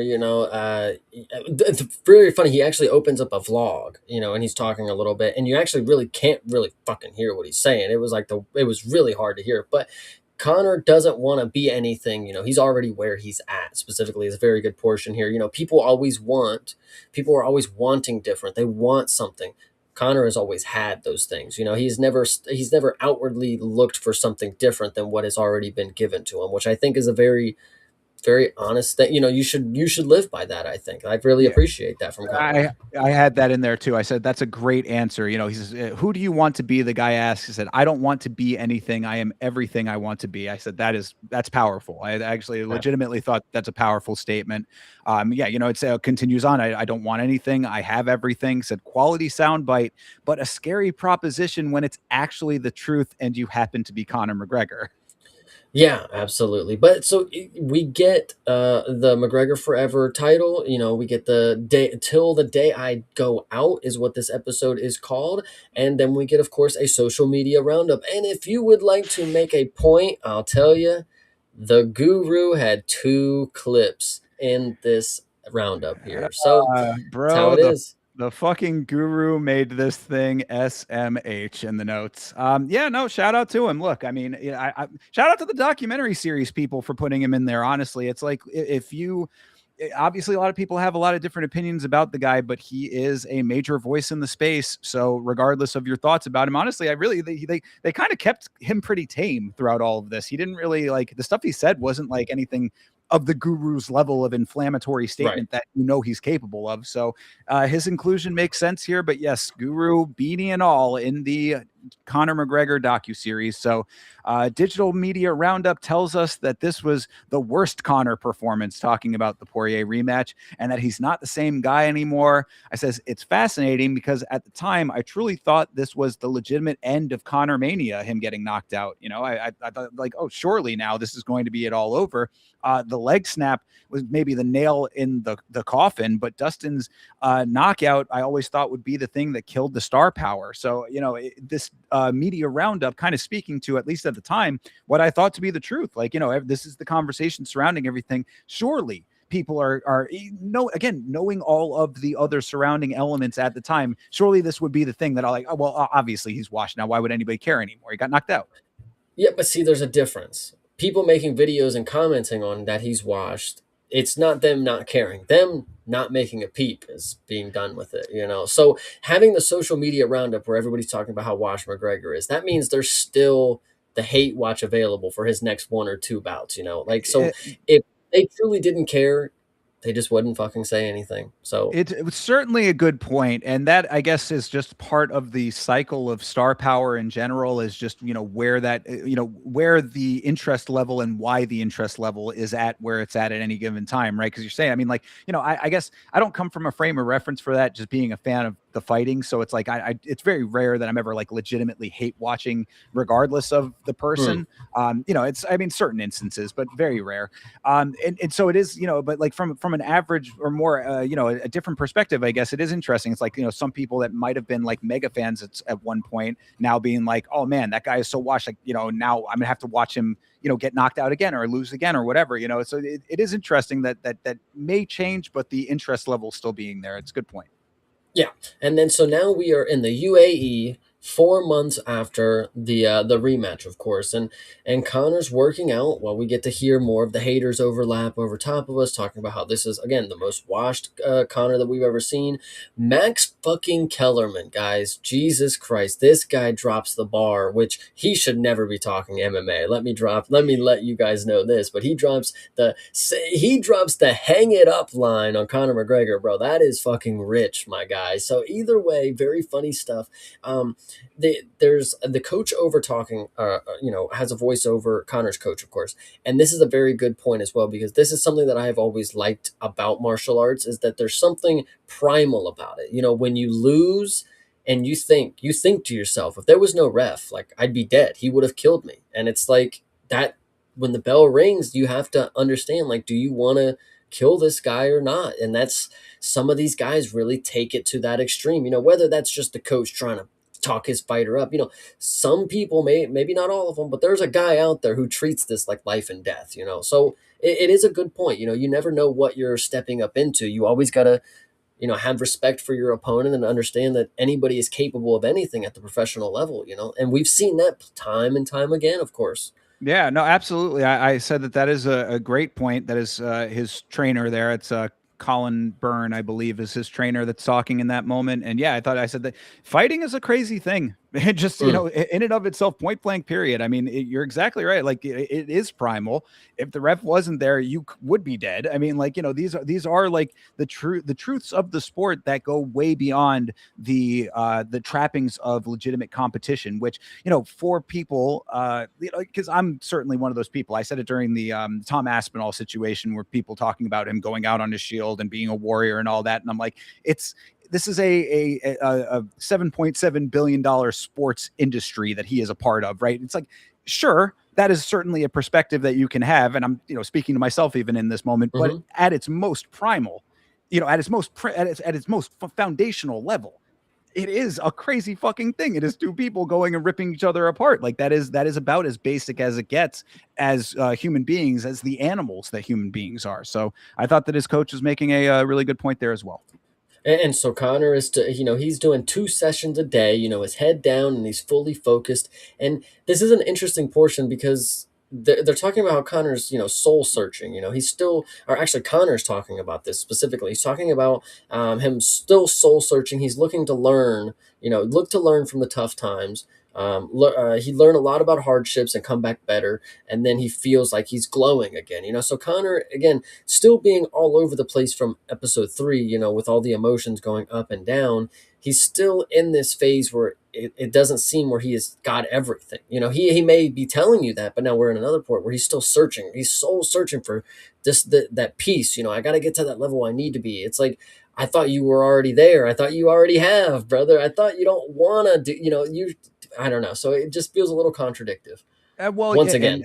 again, exactly what I was going to say. I mean, it's the cycles, it's the duality that you see with this guy, and what I say to that, because you're right, he's talking about the criticisms that come from winning and losing, and Connor needing to find himself essentially, and it's like, yeah, this is a wild thing for sure, and it does not happen in a vacuum. So, like, I would say that, like, and again, what we are being denied from this docu series, and this, I just tip the hand just a little bit. This is one of the most reductive episodes of the series. This episode here, Mm. this is certainly the start of it. But what I say is, like, it doesn't happen in a vacuum. It's like what you find from Connor is that if there's any major, I mean, amongst many, of course, but if there's any most overarching criticism or thing that he needs to improve in himself, it is finding balance. And it's always seems to be elusive to him. Just throughout all of this, you see elusiveness. It's always fleeting. When he's on top, that's fleeting. The feeling of hunger, getting back to the top, is always fleeting because he's constantly in this cycle and can never find balance.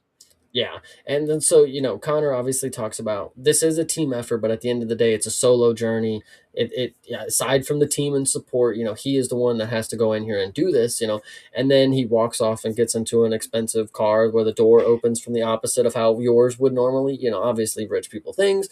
Then you get a coach over, voiceover talking about Connor wants nothing more than the rematch, and he runs into adversity, not away from it. And then the fight is just official. Now we get a social media roundup again. They're really speed running the end of this here kind of quickly, but whatever. Yeah, and what you'll come to find throughout the course of this episode is exactly what you said at the end of episode 3, is that this is basically just a continuation of the Poirier saga. So it's Yeah. like it's almost unfortunate that this had to be a separate fight because it's like it would have been really like it would have wrapped everything up in a nice bow if it had been 1, 2, 3, and then that's all you had. But this is like four, so it's kind of dragging three out. It's like an extension of Yeah. three.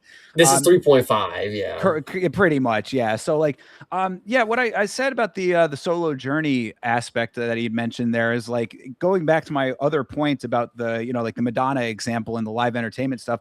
That's the reverse of that. It's like it does take 100 people to make it happen, but at the end of the day, she's the one that has to sing the songs. So like, in Conor's world, that's the exact same thing. And then when you have the added level of there being a defeat and this adversity, and then this constant push and pull that he's always going through, it does kind of synthesize down into himself at the end of the day, where it's like, yeah, all of this other stuff is all these surrounding elements, but you take all of that out and you filter it down. What's left at the end of the day is a man and his thoughts. Absolutely. And then so of course we get another social media roundup. Is there anything key from this portion that you have anything to say? No, yeah, I think that I also had, basically just going into that portion, just saying, similar stuff about, this destructive cycle that his life is on, continuously showing itself. And then, like you said, the rematch is just official. It just kind of comes out of nowhere. Yeah, it's happening. Yeah, great. Okay, we're now in rematch territory. A whole bunch of time just cut out immediately. Another portion of this docuseries jumping a little bit around a lot. Another thing that's going to be prevalent in this episode later on. But yeah, I don't think that there was really too much. He said Connor says that he doesn't care about the criticism. He only cares Mm. about his team and the people around him. I think that's going into the next portion here. So yeah, the criticism doesn't bother him. It's about him and his team and the people around him. His actions consistently prove that to be false, I say. He also says that he believes that changing gyms and teams is a sign of weakness because you Mm. build your team with a belief that a belief that cannot waver. So you have your team, you build your team, and you cannot waver from the belief that you put in your team. This also, I think, is provably false. Um, whether it's true or false is a different story, but I think Conor McGregor saying it, hearing it, it's like, damn, if it is true, Wellmaker, fuck. He's fucked, brother. But that's my point, though, is that I think that you've seen it now. Connor having that belief, I don't think is necessarily like wrong. I mean, he himself Connor is a person that constructed his world and continues to do that on a daily basis, right? So it's like if that's how he wants to view things, fair enough. But what we are now seeing is that maybe there's this construction is not as foundationally sound as it might could have been. Just as a side note, and we can obviously talk about this at a different time, preferably probably, in the Discord or something. But if you leave your gym after 16 years, I do not know if that is the best move. But that's just my thought on the Israel Adesanya play right there. But of Spicy course, take. Yeah, we'll have to talk about that elsewhere. But yes, I mean, but another good example. I mean, there are plenty of examples of people who have right. gone to different gyms and had better success. Connor not believing that is his choice to do so. But obviously, we have now seen in this docuseries up to this point, we have now seen 2 losses and 1 win. So just saying. Some docuseries for the guy, isn't it? That it's all him Oh, getting battered. we'll talk about that at the end for sure. But yeah, going into where we are now, we're 10 weeks out from Poirier 3, of course. The fight is official. 10 weeks out. Connor and his coach, John Kavanagh, are rewatching Poirier 2. He pulled a trick out of his pocket, says Kavanagh. We know that now. And I said, the trick of systematically dismantling his opponent, that is particularly concerning if that is the thought process. I had a problem with that line as well. Not for that reason, and maybe it kind of revolves into the same thing. It's like it's as if I said, "Oh, okay, he's gonna punch me in the face now." Well, fair play to him. I know that's coming. It's like what are you talking about? Like, yeah, he's gonna fucking kick him in the leg. Like, fair play to him. He got me on that one. It's like, brother, did you not understand game planning? Like, I don't. This You is didn't the same. train. This is the Yeah. same guy who is consistently talking about being the displayer of the mixed martial arts. I mean, like kicks to the leg are about as mixed martial arts as it gets, brother. I mean, he didn't have some like, crazy spin kick or some fucking flying knee or some shit. Yeah, that's what I'm saying. I wrote it down as like how he pulled the ace out of his sleeve. It's like, brother, he kicked him in the leg, like, and you're acting like, well, fair play to him. He had a fucking bazooka. What am I supposed to do? Like, you would give the fair play nod if he just like cleans him, colds him. It's like, all right, he got me. Fair play to him. But like, brother, just getting kicked in the leg for a whole round and a half, fair play to him. That's just how we know we know what to do now. It's like, well, if you didn't get a fucking rematch, it doesn't fucking matter. You're supposed to know what to do the first time. Like, yeah, prepared for anything kind of thing, I would say. And something as basic as leg kicks, you'd think would be among those. But yeah, then this goes right into another very questionable soundbite here where Kavanaugh again saying, no one loses better than Conor. I said, what a setup for how he acts after the leg break. And we will obviously, and again, when you go to that quote, I don't want to take a loss like that. I don't want to be that guy who can't take a loss. It's like, well, now here you fucking go, brother. But either Yeah. way, we'll get into it. So Connor understands failure. It takes a special mindset to review and reassess the situation. Nobody takes a loss better than Conor McGregor is obviously great. And what they say is Dustin got a head start. It was 18-1 on the low kicks. It's like, yeah, I mean, that ain't really a hit. I mean, it ended up being that at the end, but like, you the fucking one who let him get there. Like, I That don't like, it wasn't a that's head start. It wasn't like you stood there and told him kick me 18 times in the leg. Like, I That's don't know. exactly it. Like you'd think by leg kick number 3, number 5, number 7, number 12, number 13. I mean, like, like there you have all of those times to adjust and you don't do any of that. You're in corner. I mean, like, I don't remember the cornering specifically, but was Kavanaugh sitting out there saying check the kicks? No, I don't think so. So, But yeah, it's not a head start. You're exactly right. It's a systematic dismantling of his opponent. yeah, so it was just a first round win. That wasn't a head start. I mean, it was just a first round win for Dustin. But either way, so this is where we get a good line from Connor. He's like, he kicked the bloody leg off me, but I'm gonna kick him now. I'm gonna be the kicker. Karate Connor is coming back. Yeah, what Their foreshadowing game that is. plan, their game plan is to just do what Dustin did. I love this coach's mindset is like, all right, he kicked me in the leg. Well, I'm just gonna fucking kick him in the leg this time. It's like, this is your whole fight camp, brother. Like, oh my god damn. So true. So either way, then we get Coach talking about the difference between Connor and a lot of other people that had shown up to his gym, earlier on his career. The difference is Connor wouldn't stop showing up. Every session that Connor showed up for is as if he was training, or as if he was going to win the UFC belt after that, training session, whatever you would like to say. And Connor has the mindset of someone who's winning the title every single day is kind of how he describes it. And whether that's actually true, whether some of those thoughts are fucking partying and others are titles, that's a different, but from the coach to think about his protege, again, it's all about the self-belief and the system that they have here. It's like Connor is the world here. We believe that he is the world beater. Whatever he says, I'm on board. I'm on board for it. So I've seen him show up time and time again, and he's got us here. There's no reason for us not to continue to trust him. Yeah, and when he's talking, about specifically, he's like, people asking him, like, did you always know Connor was going to be that guy? And I think that at the time, like, of that time frame that he's kind of referencing there, that's probably all very accurate to Connor. I do believe that, like, he was the guy early on in the career that was, like, there all the time. He says, he's the guy that was constantly texting him, asking him questions after the training sessions, just locked in at all times, always training for that, with the champion mindset, like you said, every session is training for a belt kind of thing. I think at that time it probably all was very true. Again, this is where Connor, like, in his life, and why it would have been very good in the documentary like this to show everything, is to show the difference between that version of Connor and where he would eventually get to. But anyway, I digress. I've said it a million times. But now it's 6 weeks to the fight. 6 weeks to go today. So now we're full of energy and fresh. We got a new baby. We got Conor McGregor popping babies out left and right. So suddenly new baby, I said here. all of a sudden there's a new baby. No mention of a pregnancy throughout any of this leading up to it. Of course, we referenced D earlier on. They did say she was pregnant. Yeah, they did say she was pregnant in the thing. They said she's got a baby on the way back then. That's the only reason I brought it up is because they confirmed it. They were like, "Oh yeah, she's got a baby on the way." But gotcha. I must have missed that yes. point. Okay, No, fair enough okay. then. So yeah, all right. So then either way, we do get a baby sort of just dropped out of the sky on us. And I thought it was very funny that Connor is presenting this baby the way that an alligator wrangler is showing off baby gators at Gatorland. He's literally like has this baby in his arm, like kind of here, and he's just like kind of showing it to the camera like this. It's like, hey, look at this baby. I got a baby now. Check it out. Yeah. Totally in dad mode. I'd love to see Connor this way. You know, this is what the documentary has told us he does it for. You know, he's doing it for his family, and he's going to continue working very hard.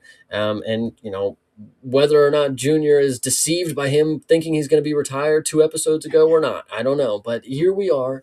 Connor is back to training leg kicks, but his leg's hurting. You know, so now Yeah. he's spraying the biofreeze on it. You know, the cryogen spray, whatever you want to call it.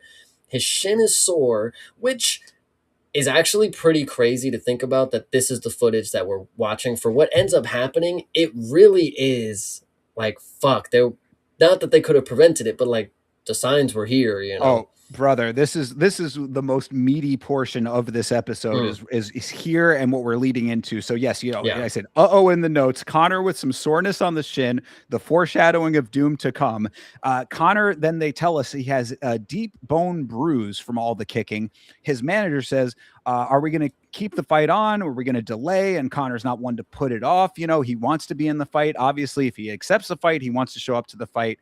And you know, that was certainly true at this point. I mean, really, we that is really undisputable at this point. You know, Connor has always been, at least verbally, the guy that said, you know, if I have a fight, I want to fight, I'll fight anybody kind of guy. You know, he was definitely that guy at that point.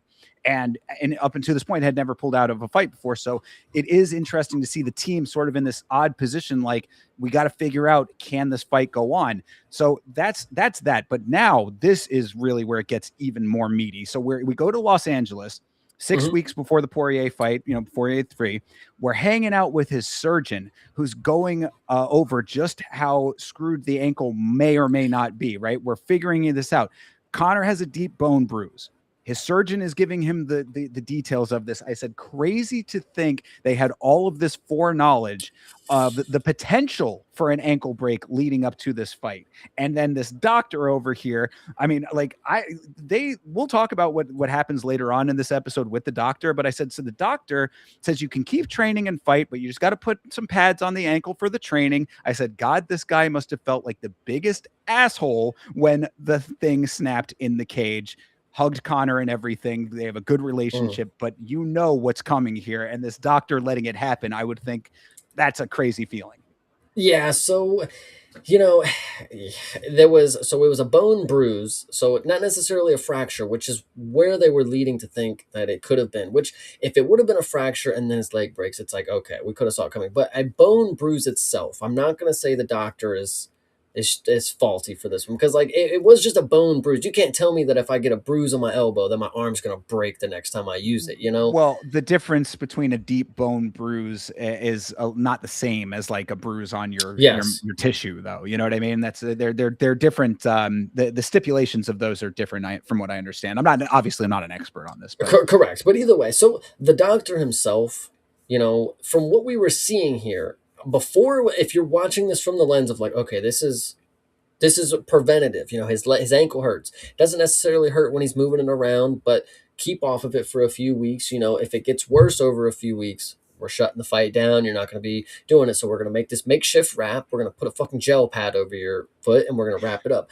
And then I did in this moment, because this is before the leg break. The other thing, in the moment, this is preventative. I'm like, the doctor does kind of seem like he is a mixed martial arts doctor. He's like, okay, if you want to throw kicks, you know, you're gonna, when you plant your foot, you know, you're gonna have so much pressure on it. You know, he did seem like he was understanding the inner workings of what he's going to be doing with his leg. You know, it's not like a doctor where he sat you down and he's like, so you're gonna be running a lot, huh? Like, you know, it's like he's going to be kicking somebody in his bone, you know. oh So yeah, well, it's interesting.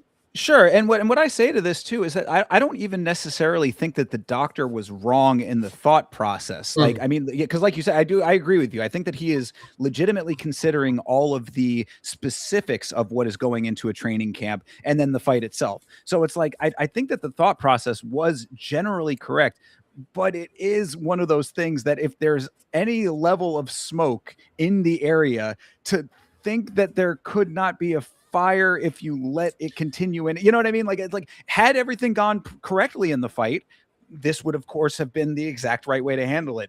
The fact that it did not is what makes it it's like in football. It's like you go for the crazy play, you don't get correct. It's like the only time that it is a crazy idea is when it doesn't go right. But like, you know, in this, it's the same sort of thinking. It's like, you know, if everything went fine, it wouldn't have been an issue. But since it did not go right, now it's a major issue, you know? And this is where I will obviously jump in and say that Connor has been very vocal that and the time that he was off resting from his ankle injury, he did exactly what the doctor said. There was no question about it. That's why we pull out of the testing pool. So there's your guy. There's your culprit who put him right on everything. Right there. That guy. So Mr. Gear over here for sure. Yeah, no, absolutely. You are correct. But or so or yeah. potentially that dude just doesn't even exist anymore because Connor got a new sports doctor. Who what would you say? You make the assumption for the audience member. Well, it is Yeah. crazy. I mean, just to tip the hand a little bit, it is crazy that we are going to see this exact same surgeon at the end, later on in this thing. And so, obviously it wasn't one of those things that he instantly got taken out of the equation. So, I mean, maybe the relationship remains. I don't know. Hard to say. Well, he was familiar with the injury and or the X-rays beforehand, and he was it's a little harder to go get a new surgeon when your leg's in half.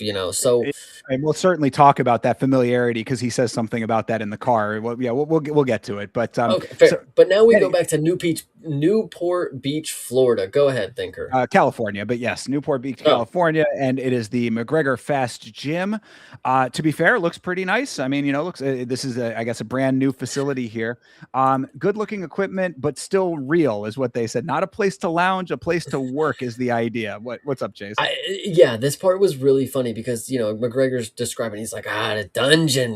This place. It's grimy, and I'm like, all these state of the art equipment that's all around here that have never been touched. Apparently, it looks Sure. shiny as shit in here. That's some dungeon, of course. Well, and that's what I had said. I was like, if you're inherently going to lose some of the realness once you leave the trenches, I guess you make the upgraded version as real as you can, or you could just still train in the trenches. You know what I mean? Like, Yeah, just because you have all this money doesn't mean that you need to get out of the warehouse gym. Like, like if you want that, but that is the interesting make my element own that warehouse gym. that's exactly what this is that it basically becomes like the Californiaized version of an MMA gym where it's like, yeah, it's still just real enough, but it's still state of the art. It's still, a place where you can, have your like your $8 waters and stuff. Conor McGregor, honestly, he could have taken notes. He could have stopped by the gym that John Jones had in the cage.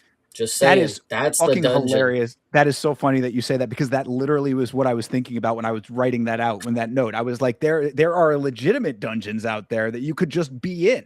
Yeah, Even at, and I mean, John Jones is actually a good example. Now, obviously, The Cage is a fictional series, but like a John Jones type character, even in that world, was supposed to be. He played himself, so I mean, like he yeah. was supposed to be himself. John Jones training in a facility like that. That if you want real, you can get real. You don't need to have this facsimile of real.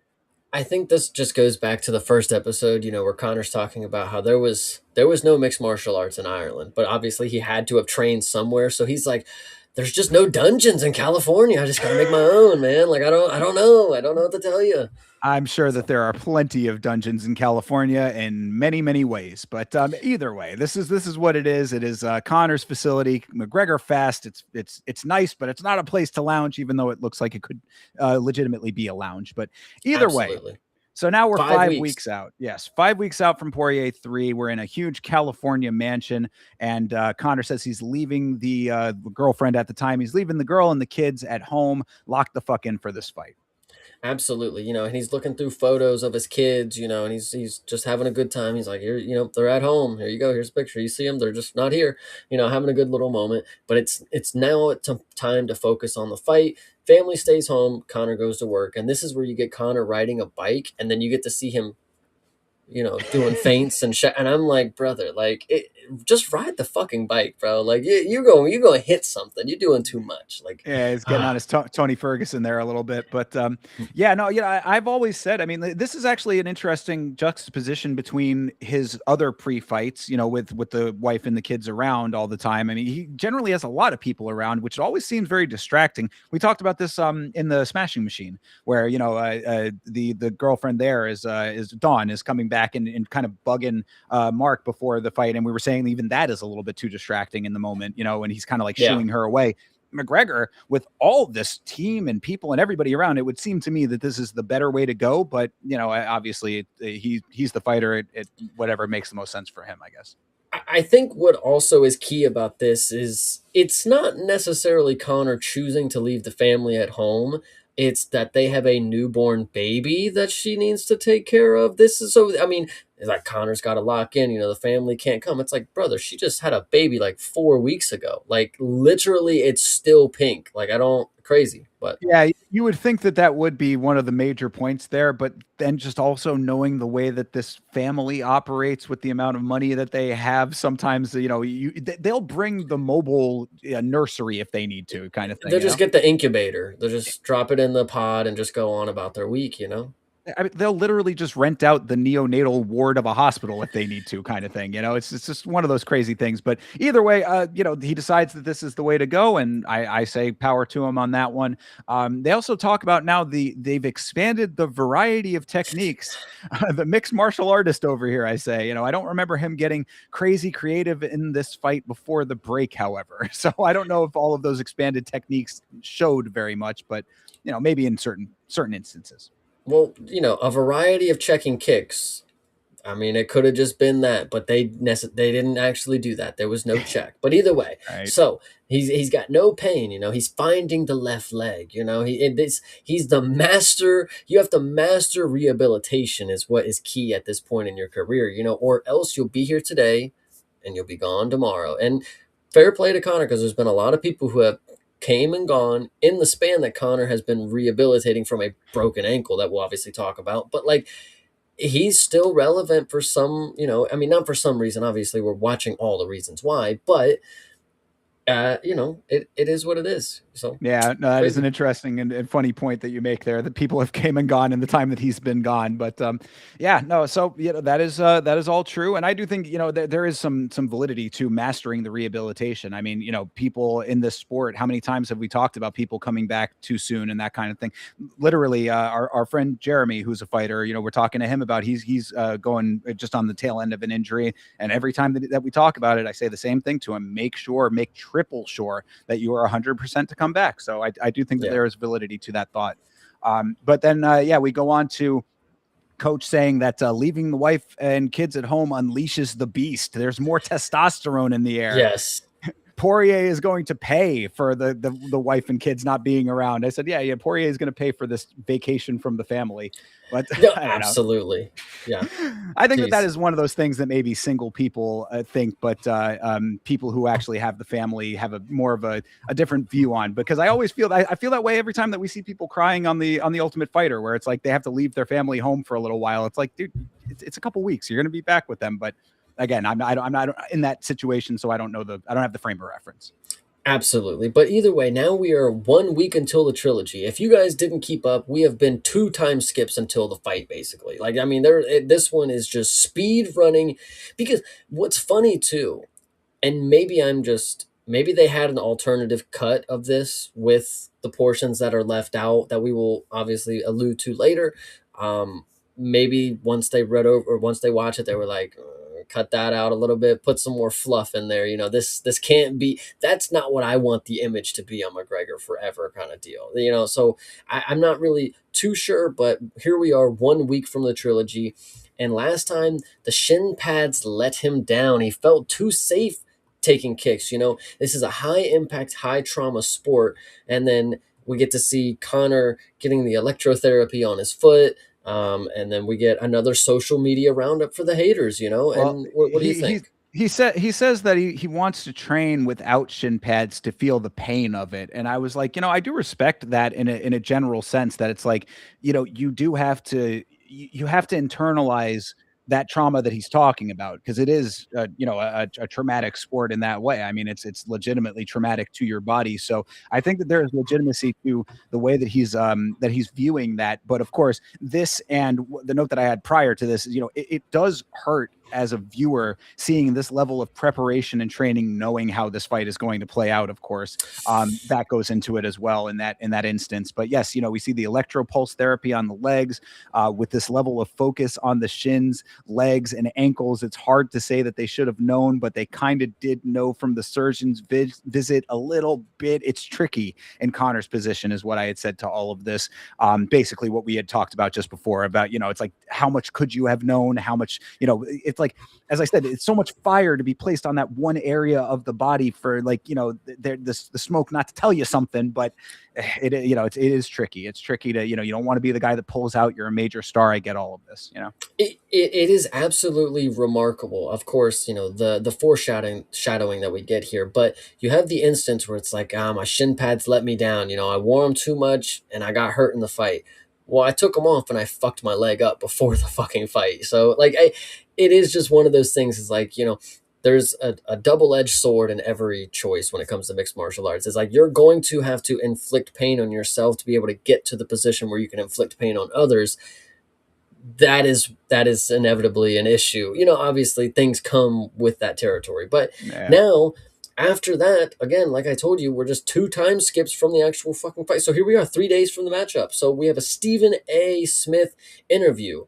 And he's asking Conor, why are you here? And Conor is telling him there's a lot left to do. And I'm still young. I still feel like I'm young in the game, is what he says. And he's the most dangerous. You know, this is the iconic quote: I break people's faces for money and bounce. You know, so I love that one, of course. Anything for you to add Yeah, here? no, I mean, just, you know, it really is. This is Stephen A. Smith is definitely the interview where Conor is getting prodded the most. Obviously, if you know Stephen A. Smith, you know that this is pretty much his MO. He's you know, a tell it like it is kind of guy. One of these dudes who is gonna, you know, get to the point, ask the biting question, so to speak. But it's really the same fucking question at the end of the day. Conor, with everything you've already accomplished, why are you still doing this? We fucking get it. He's dedicated to greatness. I said stop, but this is only going to continue on in this episode. But yes, Steven is continuing to poke at Conor. Dustin saying that his drive to be there is what makes him more dangerous, which again, homie answer. You know, I said another homie instance of Dustin. But Conor, you know, navigating Stephen A. Smith as gracefully as he always does. I mean, you know, like this is because really this is a time where you are actually getting a little bit of pushback on Conor from a guy like Stephen A. Smith, but graceful as ever with his answers, I would say. There's a part that Connor drops here, and this is once again the knowledge.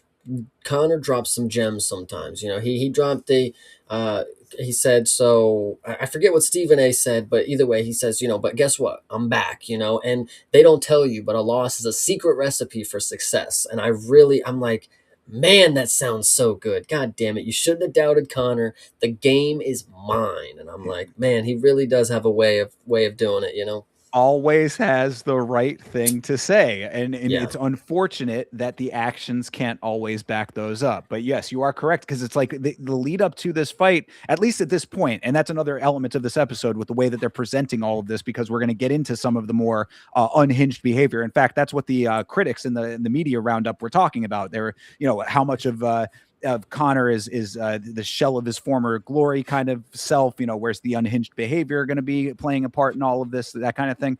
But so, yeah, you know, that all is kind of where that ends up at. And, you know, now we end up going to the press conference where we're going to start seeing a little bit of this. And this is not yes, we are at the press conference, and this is not the first instance, but it is the first instance we get to hear him speak, and I want to go ahead and give him a big shout out. John Morgan gets an interview question out here, and he drops, you know, he's just having a good moment, you know.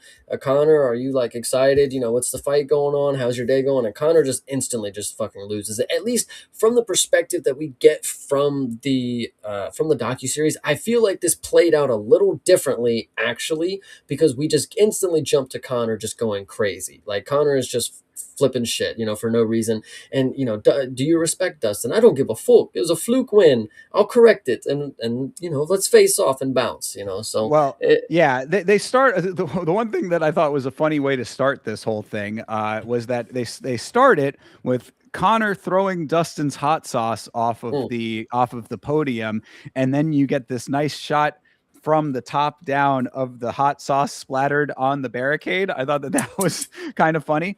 But this is one thing I actually appreciated about the documentary. If you're not going to show us all of the behind the scenes stuff, at least show us the reality of what you are presenting, because I appreciated that they didn't shy away from showing us just how pathetic Connor's trash talk has gotten by this point. You know, they put in your wife is your husband, and I'm like, oh brother. Dustin called it out correctly. He said, you know, your trash talk used to be better. You used to be better at this. And I was like, I appreciate them leaving that line in there, because yeah, he did used to be better at this. This is what I consistently had said at this portion of time. you want to talk about shadow of your former self, Conor. It really showed in the trash talk as far as I was concerned. That used to be one of his strongest portions of his character, was the ability to cut to the core with the biting lines and the zingers and all of that. And all of that in this lead up with the Jolie's wife and all that shit was just so bad. Yeah, no, I'm honestly surprised that they left in the line about, your husband or whatever, because what we get later, we don't get any of the wife stuff. So I'm surprised they Conveniently left left that that one. out.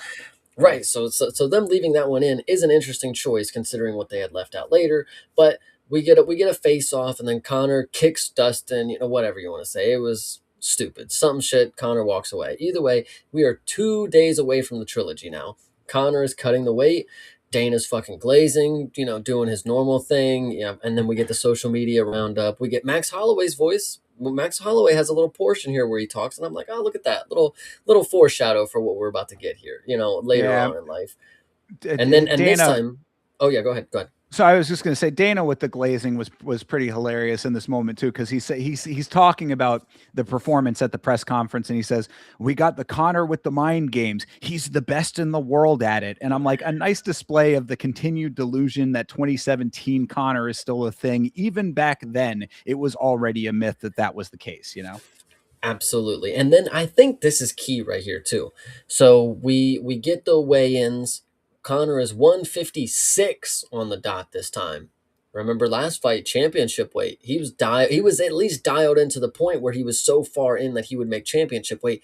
Take it a step back. Well, now we make the minimum, or the maximum weight, whatever you want to say. So Definitely, yeah, that, and also the fact that they just kind of breezed through the weight cut in this one. Weight cut and weigh-ins just kind of breezed past. Really, not too much discussed well, with that. there Yeah. was no fist bump, so who cares? So It's true. It's a good point. Yeah, but no like adversity with it within the like the same way that they showed us all of that with the wake up before. Now, granted, we saw that in that episode, so we didn't need to see it again. But if there was any problem with the wake cut, we really just gloss over all of that, and now we get another a little media over a voiceover here where they're saying Villain Connor is back, and I'm like, Villain Connor is back, huh? Villain Connor tried to return and failed to launch.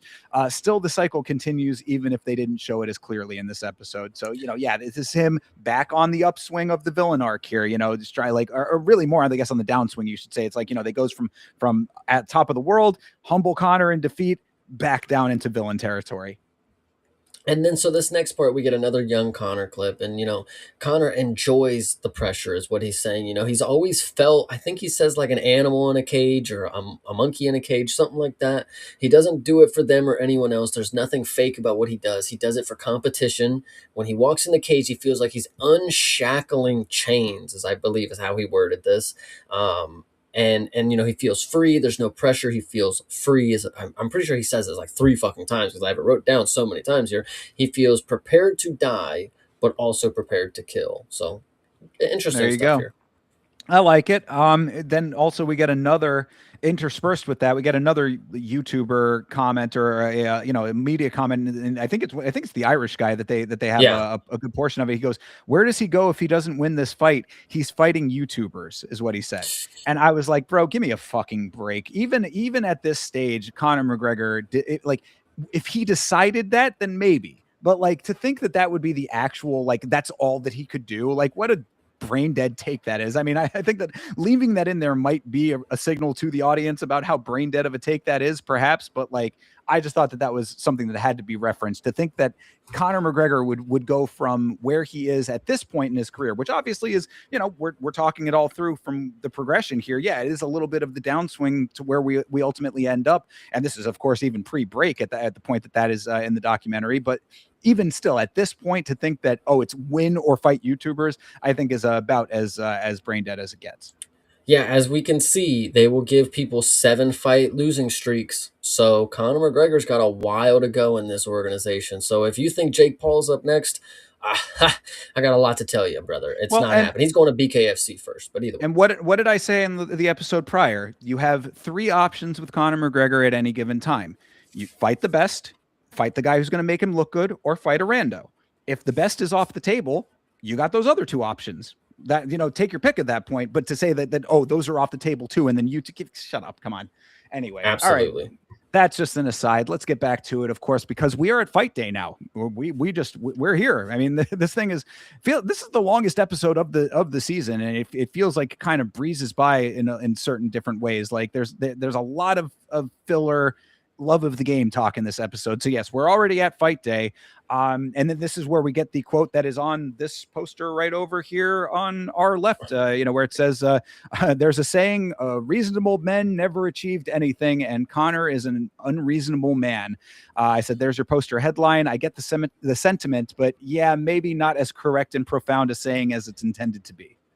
And this one I find interesting as well, because then you get a portion, the coach is talking about this right here. Most people don't have the guts to speak what they want to do. Connor is a unicorn in that sense. There is an old clip of Connor talking about, having the courage to speak, to have the idea that you could say something out loud and let the world, lead you to that answer. That could have been a great Connor clip to throw in here. I'm confused on why when I heard this portion, I was like, all right, here it comes. Here it comes. I'm getting the one that I know. And it's like, no, it didn't come. So that was interesting. But now the fight is on. They're just in the fucking cage. The fight is on. Now we get a glove touch, or we don't get a glove touch. I'm sorry. We get Herb Dean, I think, is talking about, touch gloves, if you will, and they don't. They go back to the corners, and round one starts, and this is the most fight stuff that we actually get from any of the fights. It's the longest, the longest portion that we get for the fights, which not necessarily, if you know the fight, you know how it goes. From the documentary standpoint, this is what we got. Connor starts kicking a lot. Connor goes for a guillotine, gets sat down and battered. Well, it was funny to me. So like the editing at that point of that exact moment you're talking about there, it's a good fast start for Connor with the no touch, of course. But then I said, why did they do the editing like the Gilly was going to be something? And I guess it's maybe because Dustin reverses at that point, but like they really give you the like Yeah. that, like the sound effect there. It's like, okay, I guess. But I did want to say that because like you said, this is the most prolonged fight footage that we get in the series. And I did think it was pretty cool to see the fights from the perspective that they are showing it, because really they do the that ghost cage kind of thing that they do at the PFL where you can almost like see through the cage. So you're really almost watching it fully unobstructed and without any kind of distraction to it. So I did like that element of it. It was an interesting presentation of the actual fight itself from really kind of a wholly unique perspective. You're not going to see this version of that fight from anywhere else, or really any other fight, to be exact. No, absolutely. And so, yes, so Connor gets sat down from jumping Gilly, and then he starts to get battered, and Dustin starts landing some elbows. Connor starts landing some elbows, which was very funny to see Connor throwing 12 to 6 elbows like 5 years ago, randomly, like just off his back, just caution to the wind. Herb Dean don't give a fuck. Like, it's crazy because he's talking about this. We actually even get that before this. We get the nape of the neck shit from Herb Dean in here. That's crazy. We didn't even bring that up. That in 2022 or whatever, they're talking about the nape of the neck, but we always said it was the mohawk. Where did we get lost in translation is what I don't know. But Connor is just willingly throwing the elbows to the fucking area that Herb already told him was off limits. But whatever. Connor does what he Yeah, wants. exactly. Connor does what he wants. Herb refs how he wants, and that's always the case, of course. But yeah, I said, the ground exchange sequence was good for both guys. I said it really sucks how good of a fight this could have been without the leg break, because really the sequences that we got from this fight early on were, they were going for it. It was a good fight up until that point. And of course, speaking of the leg break, and there you have it. This is the point where we see that. And it is, of course, highlighted in a very upfront manner. You get the sound effect on top of that, a little bit of these. Yeah, exactly. You get the sweetener track with it.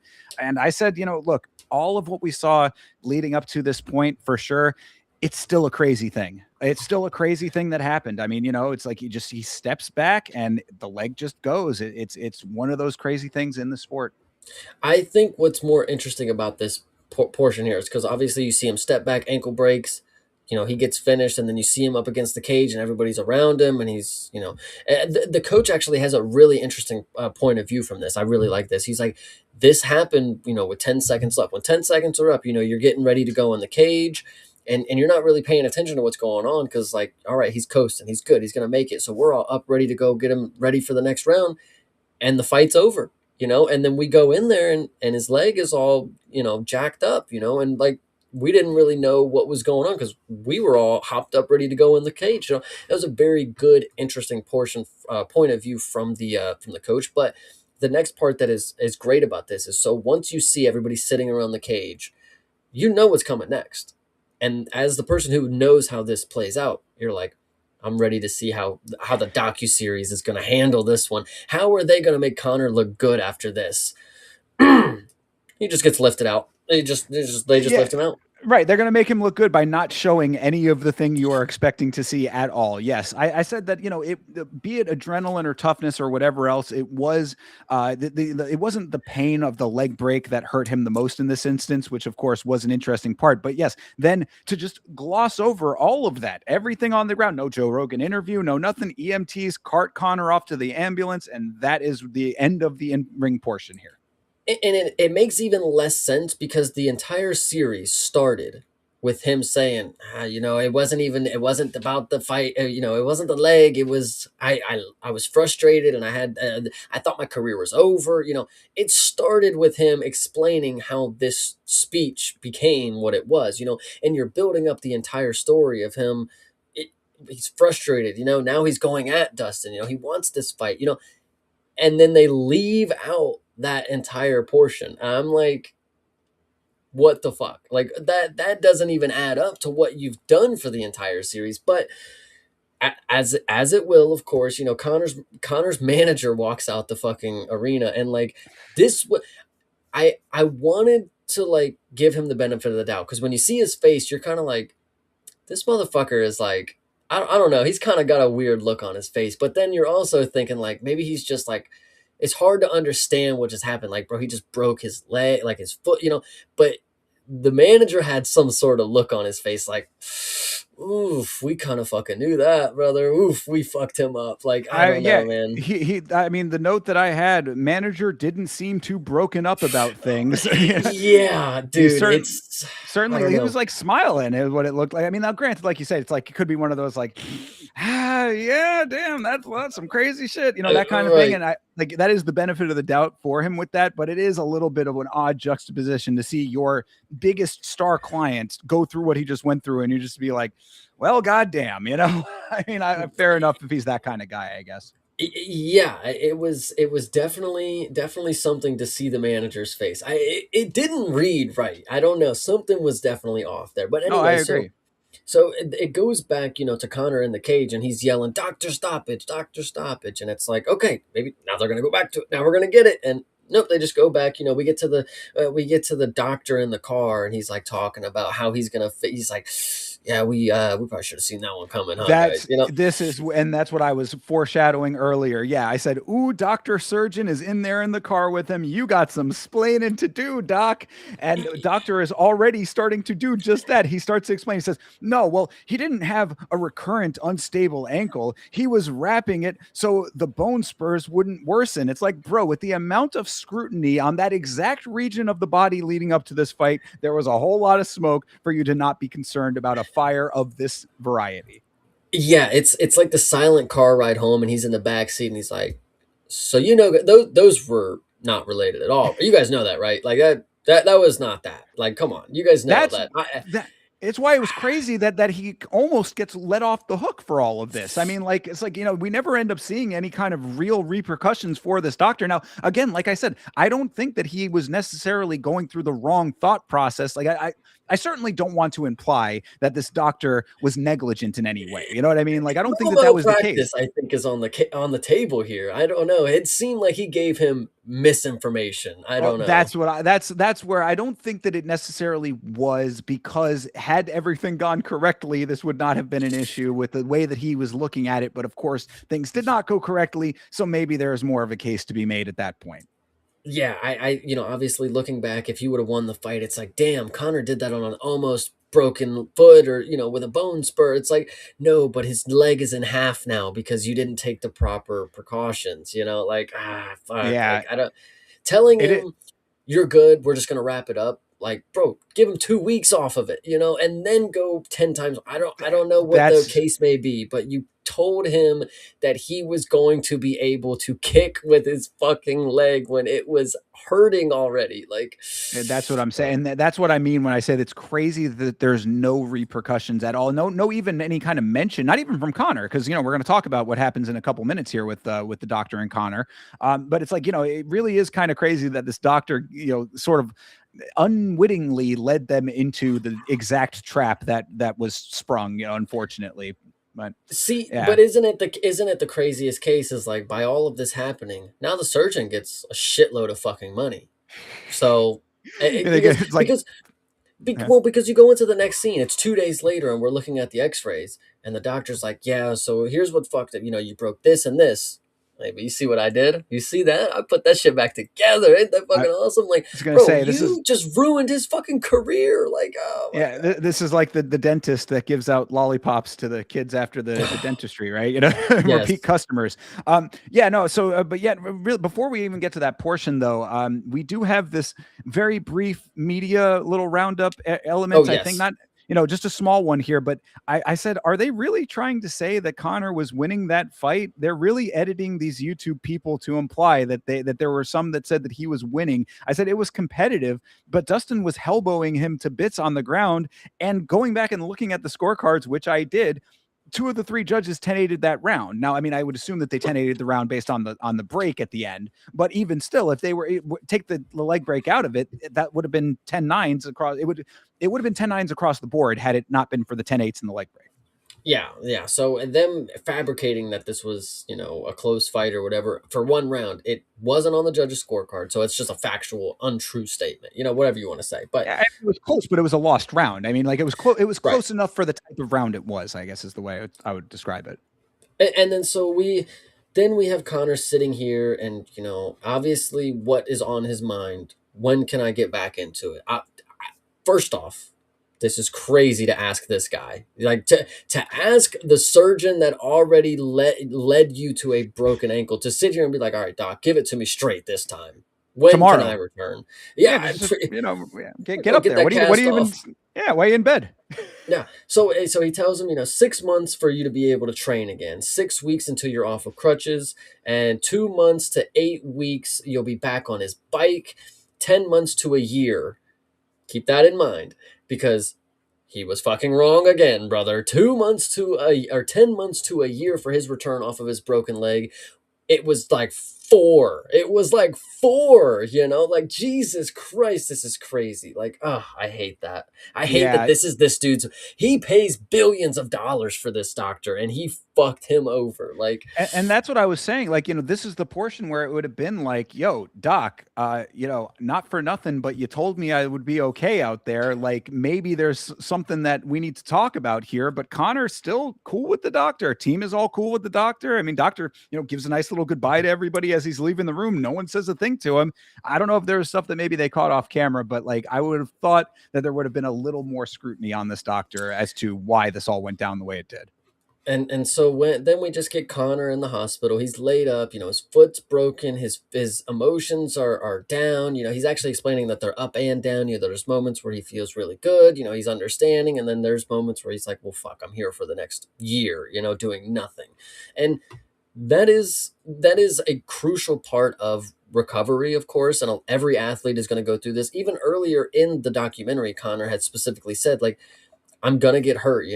Everybody has to go through certain things in this sport. I'm no different than them. I'm gonna go through those just like them, and that's just how the sport goes. So yeah, you get Connor unfortunately having a shitty fucking time, with his broken foot in the hospital. I don't know if you guys have used those TVs in the hospital. They only got like 8 channels, and to turn it up, the shit comes from the remote. It's not cool. Connor was not having a good time, but you know what he's getting? A social media roundup. There you go. We got one. Certainly is. Yes, of course. Audio collage of Connor is done, except that Connor is done. Look at all that he has done. Good Lord, already. I had said, I mean, this gets really repetitive by this point in the documentary, and we still got more to go. Yeah, I mean, I said that I will say that the doctor does effectively portray the idea that Connor's heart and mind are always on the fight game and winning. The documentary documentary I'm talking about, of course, Yes. portrays that his heart and mind is always on the fight game and winning. However, I think that it's an obvious misrepresentation of the facts based on what we know about everything else. But this is, again, I'm kind of repeating the same points because the documentary is repeating the same points at this point. No, absolutely. Yeah, this would have been a different story as if we had a cameraman following him around after 12 p.m. Like, I don't know. This is Yeah. like the very selective, iteration of what we're seeing from Connor. We're seeing the family man Connor. We're seeing the training Connor. Where's partying Connor? Where's Yeah. hanging out butt naked on the yacht Connor? Like, I don't Yeah, know. no traces of white powder anywhere in sight. Of course, not obviously not that they would show that, but you know what I'm saying. Um, Absolutely. but yeah, so we're seeing Connor rolling around. He's up on the crutches. He's adjusting to the leg. Of course, I said respect for him for working out. All bandaged up, casted leg. That is impressive. He's doing pull ups with a fucking leg snapped in two. I mean, you got to give him the credit where credit is due for that. He's back in the gym trying to get back to as much as he can, as quickly as he can. So, whether that's the right thing or wrong thing to do, that's questionable, I suppose. But the drive is certainly on display as much as they want us to believe it. And then so you get a young Connor clip of speaking on his nerves. He wasn't when he was young. He wasn't afraid. He was just not. He just wouldn't do anything. It's not that he was afraid. He just had no inclination to really go ahead and do anything. But combat sports made him uncomfortable, and he wanted to get comfortable with being in the uncomfortable. And that's a perfect example of where he's going to be at now for the next 4 or 5 years from on point to this documentary. Of course, it's going to be a wild recovery. Of course, you're going to have to do a lot of different stuff, and the fact that he's got no will to stop working out or keeping himself in shape, it does show the dedication level that Connor has to this thing, and he has, he even says in a point, he's like, if I can't do this anymore, if I'm unable to even work out, like I don't even think it's possible. He says, I don't even think I can stop at this point. So the self-belief is always there. There's never a moment where it's thinking I can't do this. So Connor, shout out to him when it does come to the mental fortitude. He definitely has it. To the extreme at certain times. Obviously, with this episode and the last episode, you see a very wide range of emotions from Connor. But when he's there, I think it's on point. I agree. I definitely agree with that. And you certainly see a side of levity at this moment because we get a random Arnold Schwarzenegger sighting I here. I Arnold saw this Schwarzenegger too. just He just showed. he just decided to hop by. Hey, Connor, I'm just here to visit your leg recovery event. Like I don't know what that was about. Random as fuck. Like holy Yeah, shit. Arnold Schwarzenegger is here and he's talking about pedicures, just randomly. So that was just a little aside that happens, and then we really this. You want to talk about time jumps when it comes to this docu series? We talked a little bit about this throughout all of this, where it's kind of jumping around at times. We literally breeze all the way through recovery time. We get a Mhm. little bit of time, very very brief little instances. You see Connor doing the with the resistance bands, where he's kind of like moving around a little bit on resistance bands. That's basically it. Recovery time, we just breeze all the way through it, and Connor is back to training. And like I said, look at the never quitting this guy. Isn't he amazing? Maybe bro just really likes working out, is what I said as well. That was another thing that kind of plays. Yeah, this last portion really just kind of, like you said, it just skips. I think one of the last portions, before we get the Arnold cameo, and then we get to see Connor transition from the crutch into the motorized, and he went Professor X. I don't know if you caught this one. It was True. great, but either way, yes. We get Connor, recovery time. He's doing the resistance bands. He's walking. How's that feel? Is that good? Moving his ankle around and shit. It's not about it's not about the fortune is what he says. It's about the drive. This is another chapter for Connor. Connor drops the line, I'll be back in no time. Where's that Brazilian at? And I was like, is he talking about Aldo? Is he talking about Charles Oliveira? Who knows at this point? But I love the line. It was great. Didn't even Sure. matter who it was.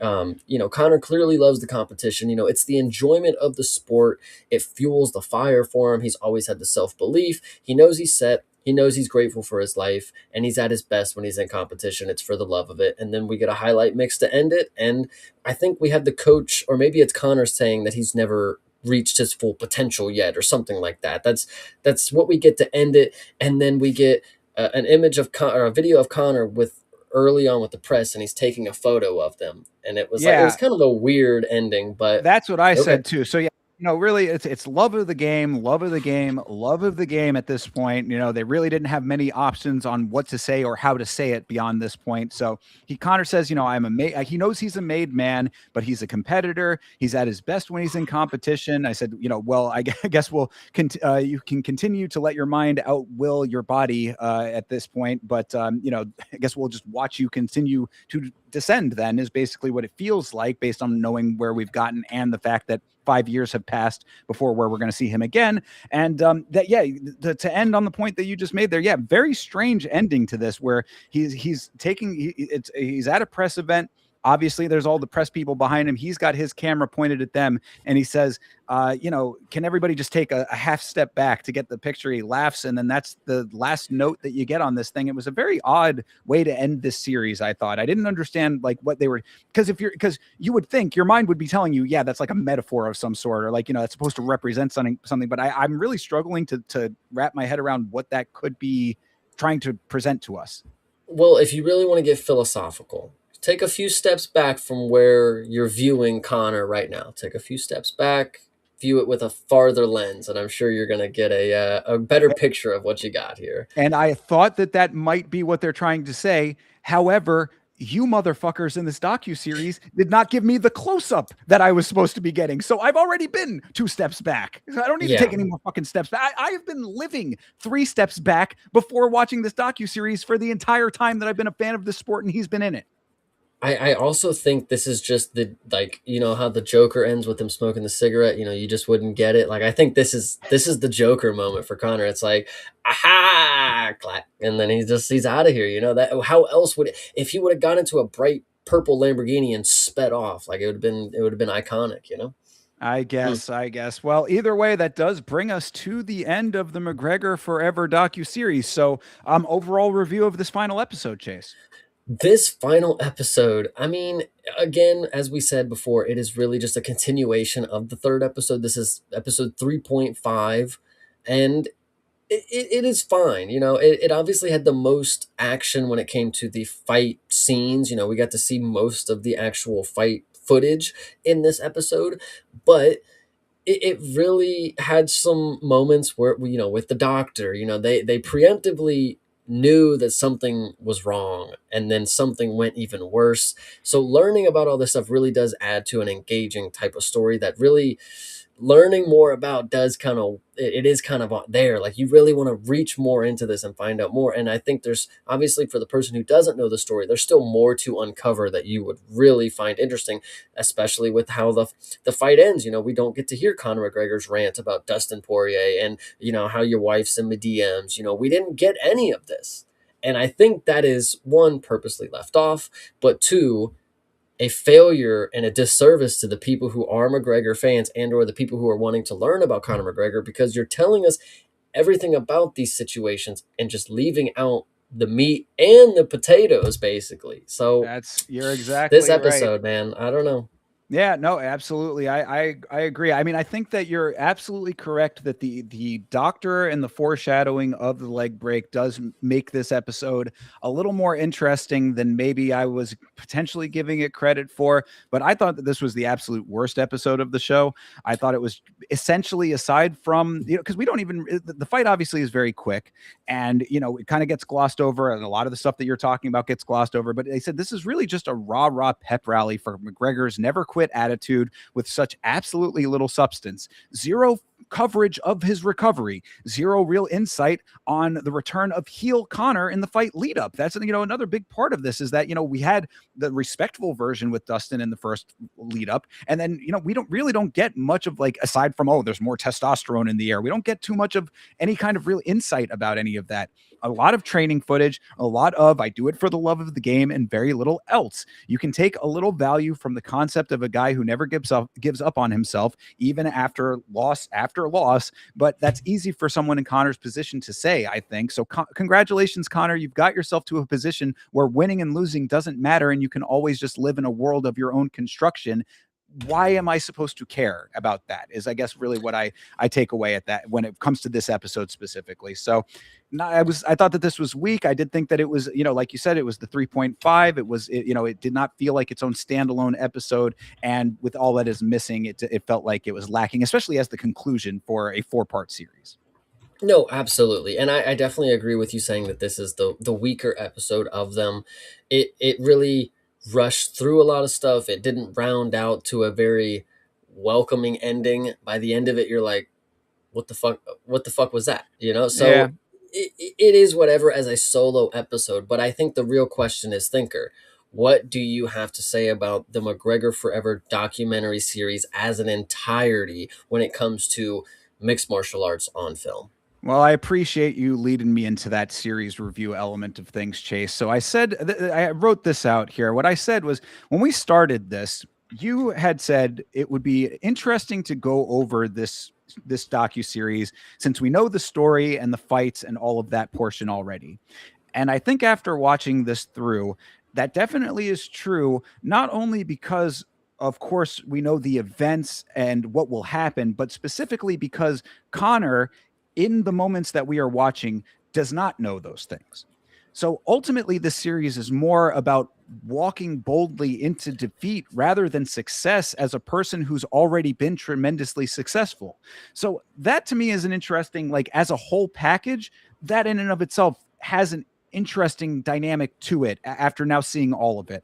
It is very washed over. It is very sanitized. That nature of all of this presentation makes reading between the lines a constant task, but I shouldn't have to do that kind of work in a series like this, I think, even if you're trying to fluff it up a little bit. So I do think that there was too much of that.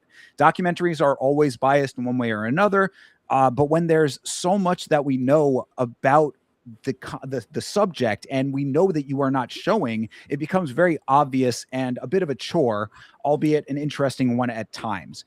While the virtues of Connor's are presented in admirable ways, and from what I would say a sometimes legitimate place from Conor, knowing that there is so much behind the curtain to him makes it hard to decipher what I should be believing or taking away as a viewer. There's so much more, and probably a lot more fascinating elements of this man's life that probably will never fully get explored at this close of a range. And that, I think, is unfortunate.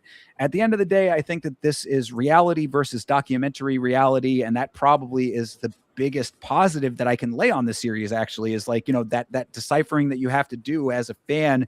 You do get bits and pieces here and there of everything that you might want to see, but you're lacking so much that you have to fill in the blanks.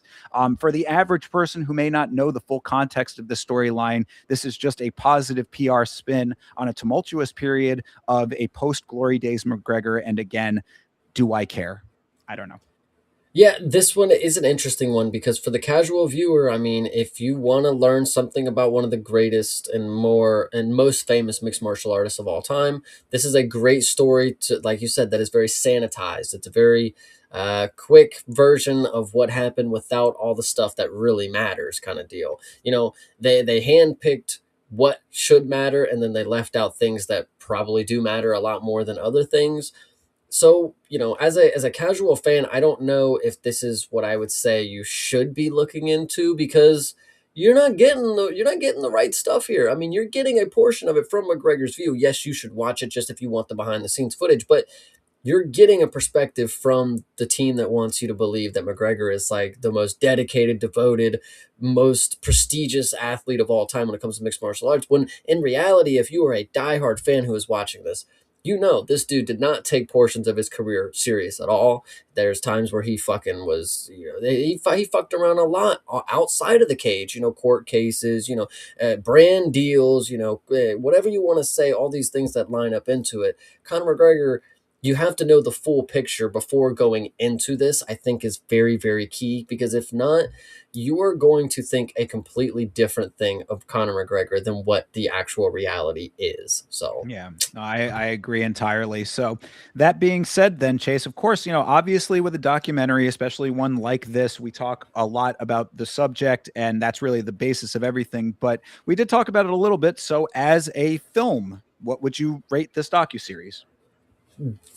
Not very high, to be fair. I mean, out of 10, I mean, 6 is fine for me. It's not necessarily the best because it leaves out a lot of things. When I compare it to other sports documentaries that really got me into watching things like this, the Last Dance documentary, when I'm watching it, I'm like, oh, no way they're going to really throw the gambling thing in there. No way they're going to really throw the did Michael Jordan's father get murdered because it was gambling? They did. They actually put the stuff in there that I figured they wouldn't. When I came into this one, I'm like, it's mixed martial arts. Who cares? Nobody gives a fuck what you say. Dana White doesn't even care. You could do whatever you want. Okay, so we get the documentary started, and he talks about his foot being broke. I'm just like, all right, we're leading up into some crazy stuff. You get the bus action, and then they start leaving out other court cases, and then by the end of it, it's like, well, you've stripped away all of the things that are going to make an interesting docu series of where you put it on me to make my own interpretation of what I'm watching here, rather than you shoving the what you are wanting me to interpret. So it is an interesting one as a casual and a diehard fan to view this one, but for a film itself, this is like, or a docu series itself, 6, I would say. Yeah, I went with a 5 myself for basically the same reasons. I thought that there were a couple of impressive filmmaking elements at times. I highlighted that one shot of the weigh-in at the COVID Fight Island element, things like that. A couple of other portions that you can go back and pick out as like, that was an interesting filmmaking choice. Some of the storytelling stuff with like the doctor and things like that.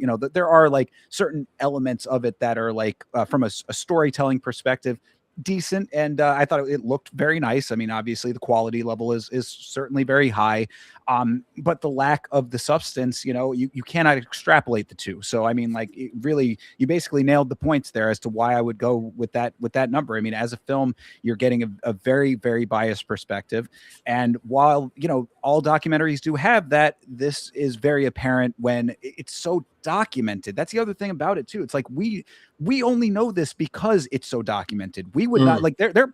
How many times have we seen in this game, Chase, where like a fighter that you hear about in their fights or whatever, some crazy Tim Means with his situation with his daughter recently came out of left field to us because Tim Means is not as documented a fighter as yeah. Conor McGregor is. We only know the things we know about Conor because he is so documented. So for it to be such common knowledge and to not be presented, or to be presented, in bits and pieces at best, does bring this down in a dramatic way. It's almost an anchor on an otherwise decently made set of docuseries episodes. So yeah, I think a 5 is appropriate for me on that. So that then leads us into the next question, Chase, which is, as an MMA film, what would you rate this? I honestly think it's got to be the same-ish score. This, when you look at what a film about MMA is supposed to be. I mean, yes, this is telling one of the stories of the greatest of all time. One of the Hall of Famers. You get to learn a glimpse into their career. Obviously, it's a very small portion. It's nothing really before, it's nothing really after. It is just a small sector in time. And when you know that they blatantly left out key portions of this, I mean, for MMA, for what we are ranking this as an MMA film or an MMA media source, you can't give it a 10. You can't go 9 or 8 because you left out things that fucking matter. And like, those are the key points of the story when it comes to the martial arts story. If you leave out the whole bickering between Connor and Dustin, if they ever end up getting another fucking fight, well, now you left it out the fucking docuseries. So like, it's just one of those things where if you would have just played it more by the books, and maybe McGregor had some sort, I mean, obviously it's his documentary, he can have whatever he wants in it. Maybe he didn't want the world to know that Dustin's wife was in his DMs. They're bros, so I don't know. That's just the way that I would see it. But as an MMA film, I mean, it's got to be a 6 again, man. What would you say, Thinker? Go ahead. I also went with a 6 on that.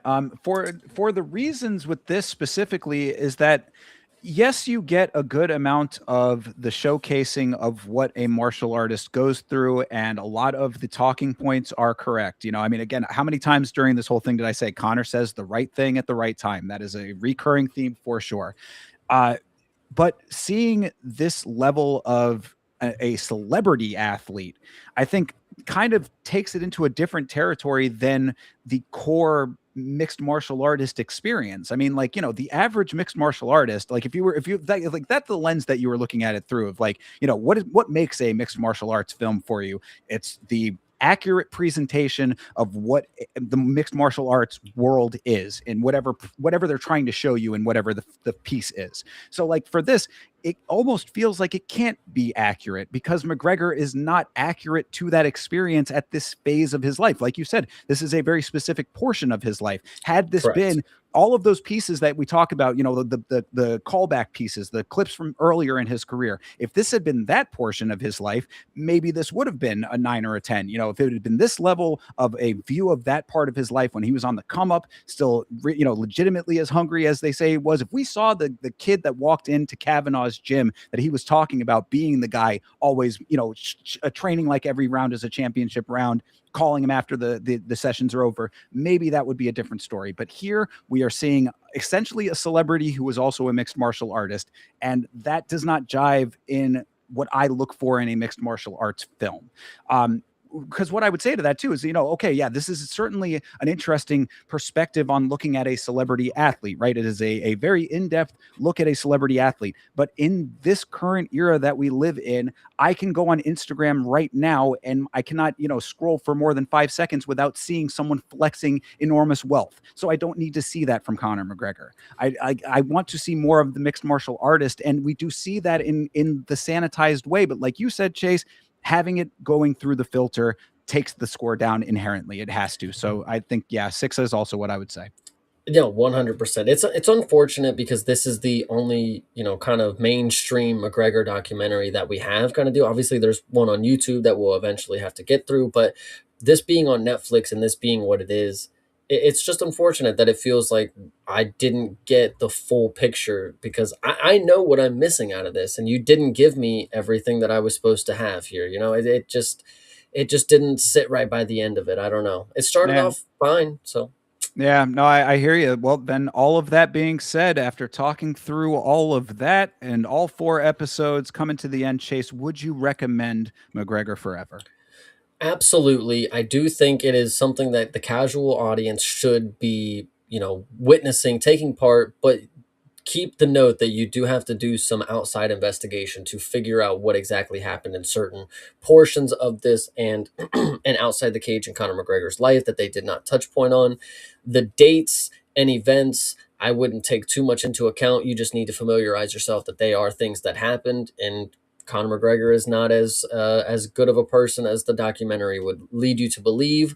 And that's just the unfortunate truth to it. Well, for pretty much the same reasons that you just said, that is why I would not recommend this. Mm.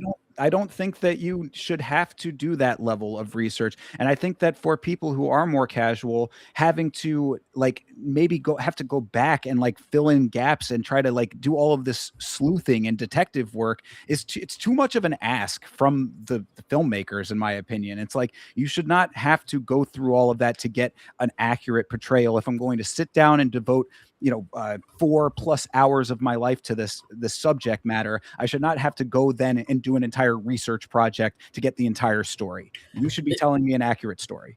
Absolutely. No, I agree with you on that one. I do think, check it out if you want.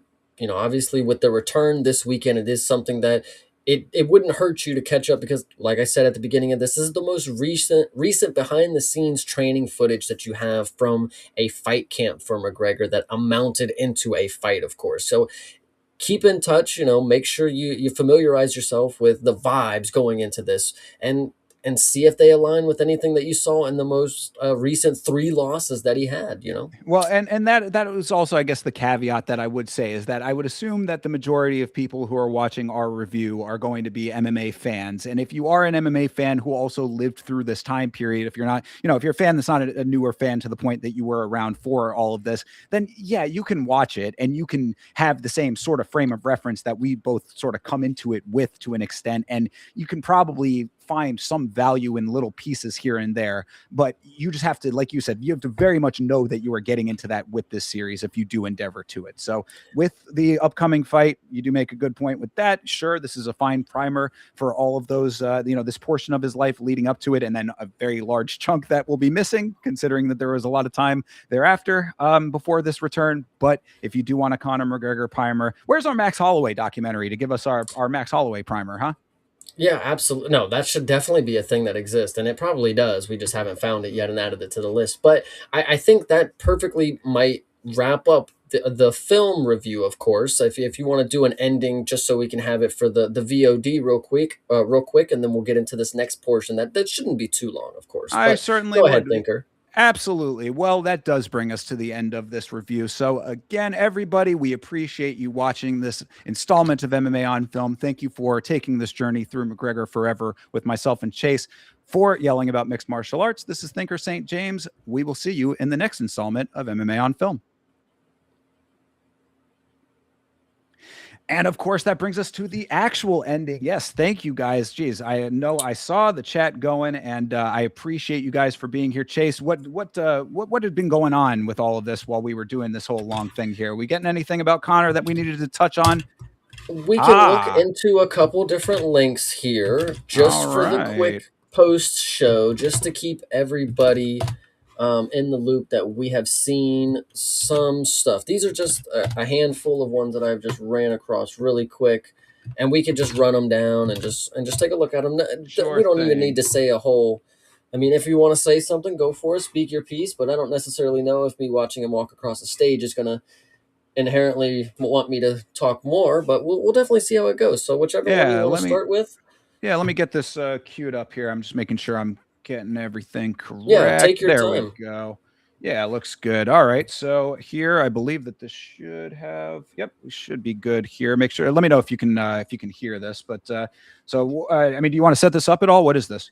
I don't necessarily know what we are getting into. This is obviously the press conference that we were supposed to be watching earlier. If you were here watching it live, this is apparently vintage Conor trash talk. So we talked about him falling off with the Dustin Poirier 3 trash talk, Dustin Poirier 3 trash talk. Let's see if he truly is back. All right, let's do just that here.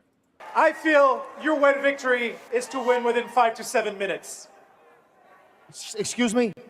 Tell me I've got the wrong assumption. I feel your way to win is within 5 to 7 minutes. I can destroy Max inside 10 seconds. I have knockouts inside 3 seconds on my fighting record. I have Hall of Fame fighters, multiples, Hall of Fame UFC fighters, defeated and destroyed, both together in under a minute. And I can add Max to that. However, don't get it twisted. If we go into these deep waters, Max is going to be in a lot of trouble, badly concussed. What happened the first time? What happened the first time? What happened the first time? Yeah. You were left in a wheelchair. You shot. That's what happened the first time. You shot. Once you go back, you don't go back. You said fights don't even count if you don't knock people out. You left the arena in Boston. Wheelchair bound. We are 0-0. I wheelchair to pull my ass out of that octagon. We are 0-0 to your line, brother. All right. Okay. Chase, your thoughts. I do like the line. You know what they say: once you go Mac, you never go back. And that was pretty funny. Yeah, that got a little bit of laugh out of me. I mean, I'm kind of with Bleeding Edge on this. I don't know if I would necessarily say vintage for that. Look, he does seem to be at least as lucid and locked in. You know, I mean, like, this is definitely the version of him that you would expect.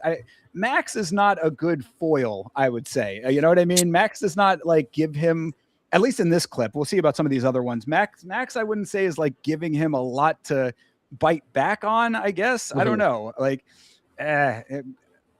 You know what I mean? What am I supposed to say? Like, okay. I mean, like, I guess fine.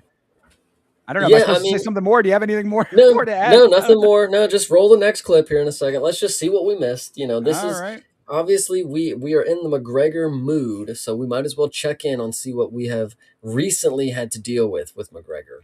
Sure thing. This is a shorter one here, so this is only 14 seconds, whatever this one is. Let's see. Once you go back, you never go back unless you go to the hospital and report it. Wow. Hello.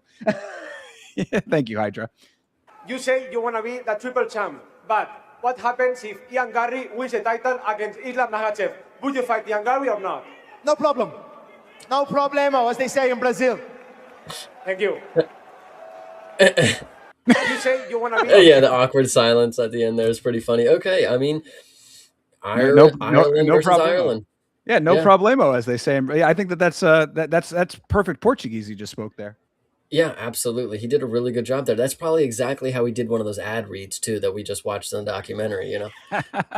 All right, next one. All right, let's get it queued up here. All right, this I think this is the last one, right? You sent these. No, there's two more. There's two more. Oh, I think that the other two. If I don't know if you can figure out which ones they are, but the other two that send the one at the bottom there. Yeah, I'm trying to see if maybe they're just not showing up with like the full extensions because it's just you're sending me the Twitter. Oh, okay. Yeah, there you go. Okay. Right. Wait, hold on. I'm sorry. Hold on. I'm not. Yep. Why is this not? Hold on. This one. Oh. I see. Hold on. Go. Sorry. Do that one first.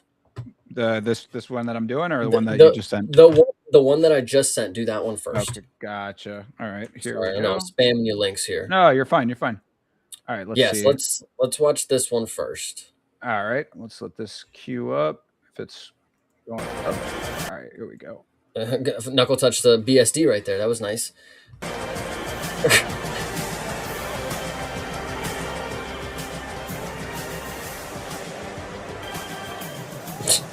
It's like a WWE thing here.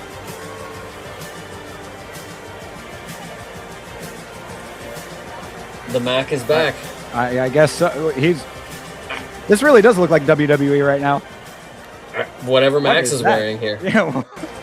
Okay, and now the clip that is quoted to that, we'll watch that one next. Oh, okay. So down here, yeah, gotcha. Sorry. All right, so we got the WWE entrance over here where they were, I guess, like he was looking for Max, I guess is what he was doing there. It seemed very WWE. But all right, let's get this one played here. Running start. Off go your sunglasses. Why is Max in a floaty life jacket? I don't know, but I want you to know something. And you have always been an advocate against smart glasses. Yes. Is that what those were? Oh, just you watch, brother. Oh no. This next clip, I want us to witness this next clip together. Oh, good Lord. Here we go. This will be good. Oh, okay. We You're going to like this. Oh, you're going to love it. Wish they wouldn't do it with the music. And then we just get chucked. Off they go. Well, that's pretty funny. I don't know. Yeah, I don't know why we get a whole little highlight here for Max. He got his glasses chucked across the fucking. Because Oakley is sponsoring this, and we have to make sure we get as much praise for them as we can. Fair, but okay. I mean, was that the last one? I actually think there's one more. Apparently, he sings. Let me find this for you. Let me find this for us. All right. It was a tactical vest for the kick, says Bleeding Edge. Oh, so you thought he was worried about getting kicked in the chest, so he wore a bulletproof kick vest. Oh, this is good. This might be really good. Could you guess? No. They said it in the chat earlier, so I hope you didn't actually see, but could you guess what song he's singing? I did not see. Okay. Is it something Irish? I don't know. It is not. I don't. Maybe. I don't know. All right. Let's check it out then. I have not heard. I have not seen.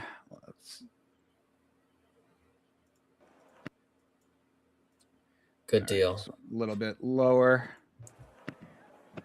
Go ahead. You're my wonder wall. Oh, wow. I said, maybe you're gonna be the one that saves me. What?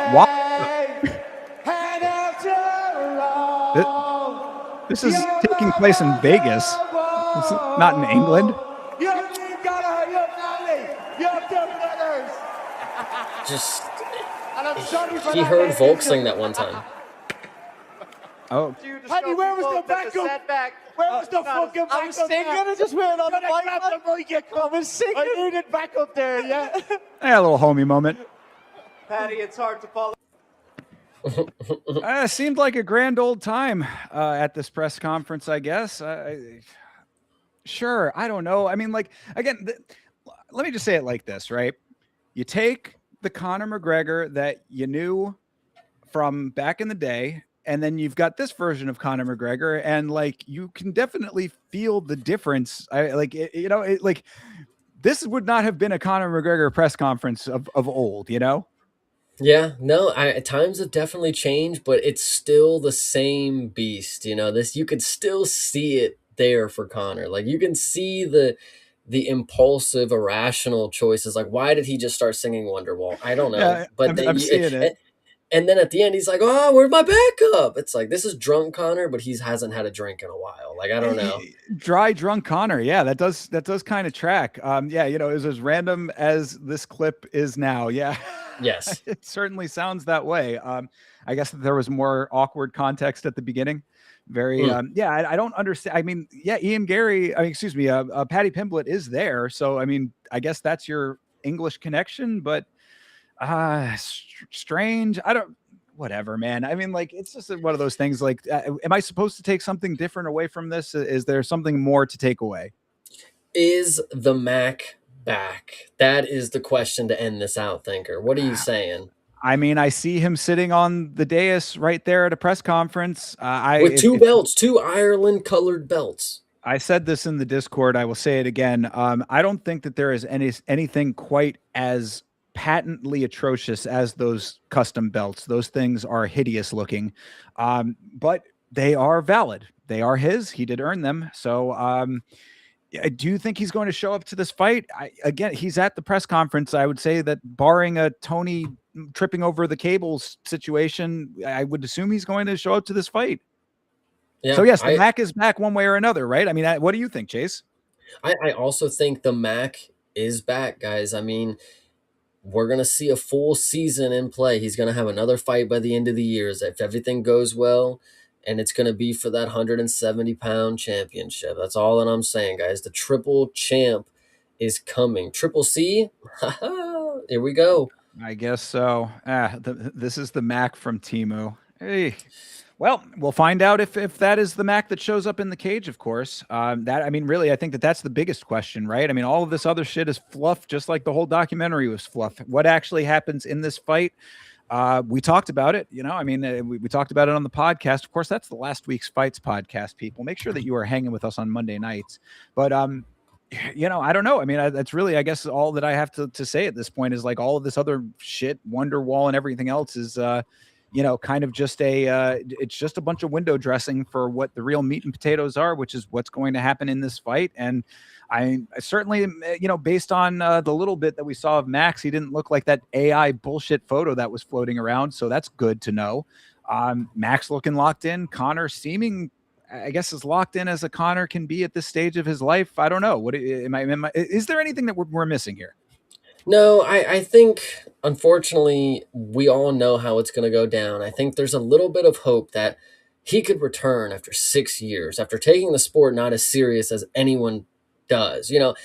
This guy potentially could shock the world in a fashion, in a sport where anything is possible. Of course, this is the only option that, the only sport where it's like, yeah, this could potentially happen on an off night. Anything could happen. Somebody could come in sick. Somebody could do this. I don't know if I'm going to 100% be on board, but we're going to go ahead and see what happens. We both took Max Holloway. If you guys didn't know, we put all of our picks out for these fights coming up on Saturday, on Monday. Timestamps are in the description. Make sure you lock in because we both took Max Holloway, and there's probably for good reason. So, Yeah, yeah, and again, like I said on that review, and like you just said here, Chase, this is the most unpredictable sport on the planet. This is the year of the upset. It very, we could be walking into a whole new world on Sunday morning. So, lock in with us for these fights coming up on Saturday, of course. Thank you guys again for hanging out with us for MMA on Film. I know that these are ones where we don't get to talk to the chat as much, so we really appreciate you guys chilling and having your own conversations there.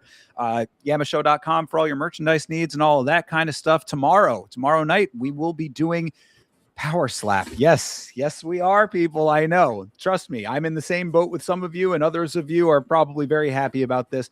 9:00 p.m. Eastern Standard Time. I got to find out where you even watch this. Is it on YouTube? I don't know. Maybe it's on Rumble. I'll have to find that out. But either way, we're going to be watching Power Slap tomorrow. So if you want to hang out for that, we will be doing that at 9:00. And again, Saturdays are the fights. Muay Thai Sundays after that. And Chase, you're doing one championship tomorrow morning, yeah? Yes, one championship tomorrow morning, 9:30 a.m. live on YouTube. Me and one championship and the fight. So just make sure you guys are locked in. Early morning, we will be up, ready to go. Yeah, barring any kind of nonsense going on outside of Yama, I should be able to hang out for those fights in the morning as well. So you might be able to chat with your boy in the chat on that one. So come and hang out with myself and Chase for that. That being said, I think that will round us out for this evening. Again, guys, we appreciate you. So thank you very much for always supporting. It is the greatest thing in the world that you guys support as much as you do. And we will see you very soon for more. So until then, have a great rest of your night, a great rest of your week. And as always, fight on.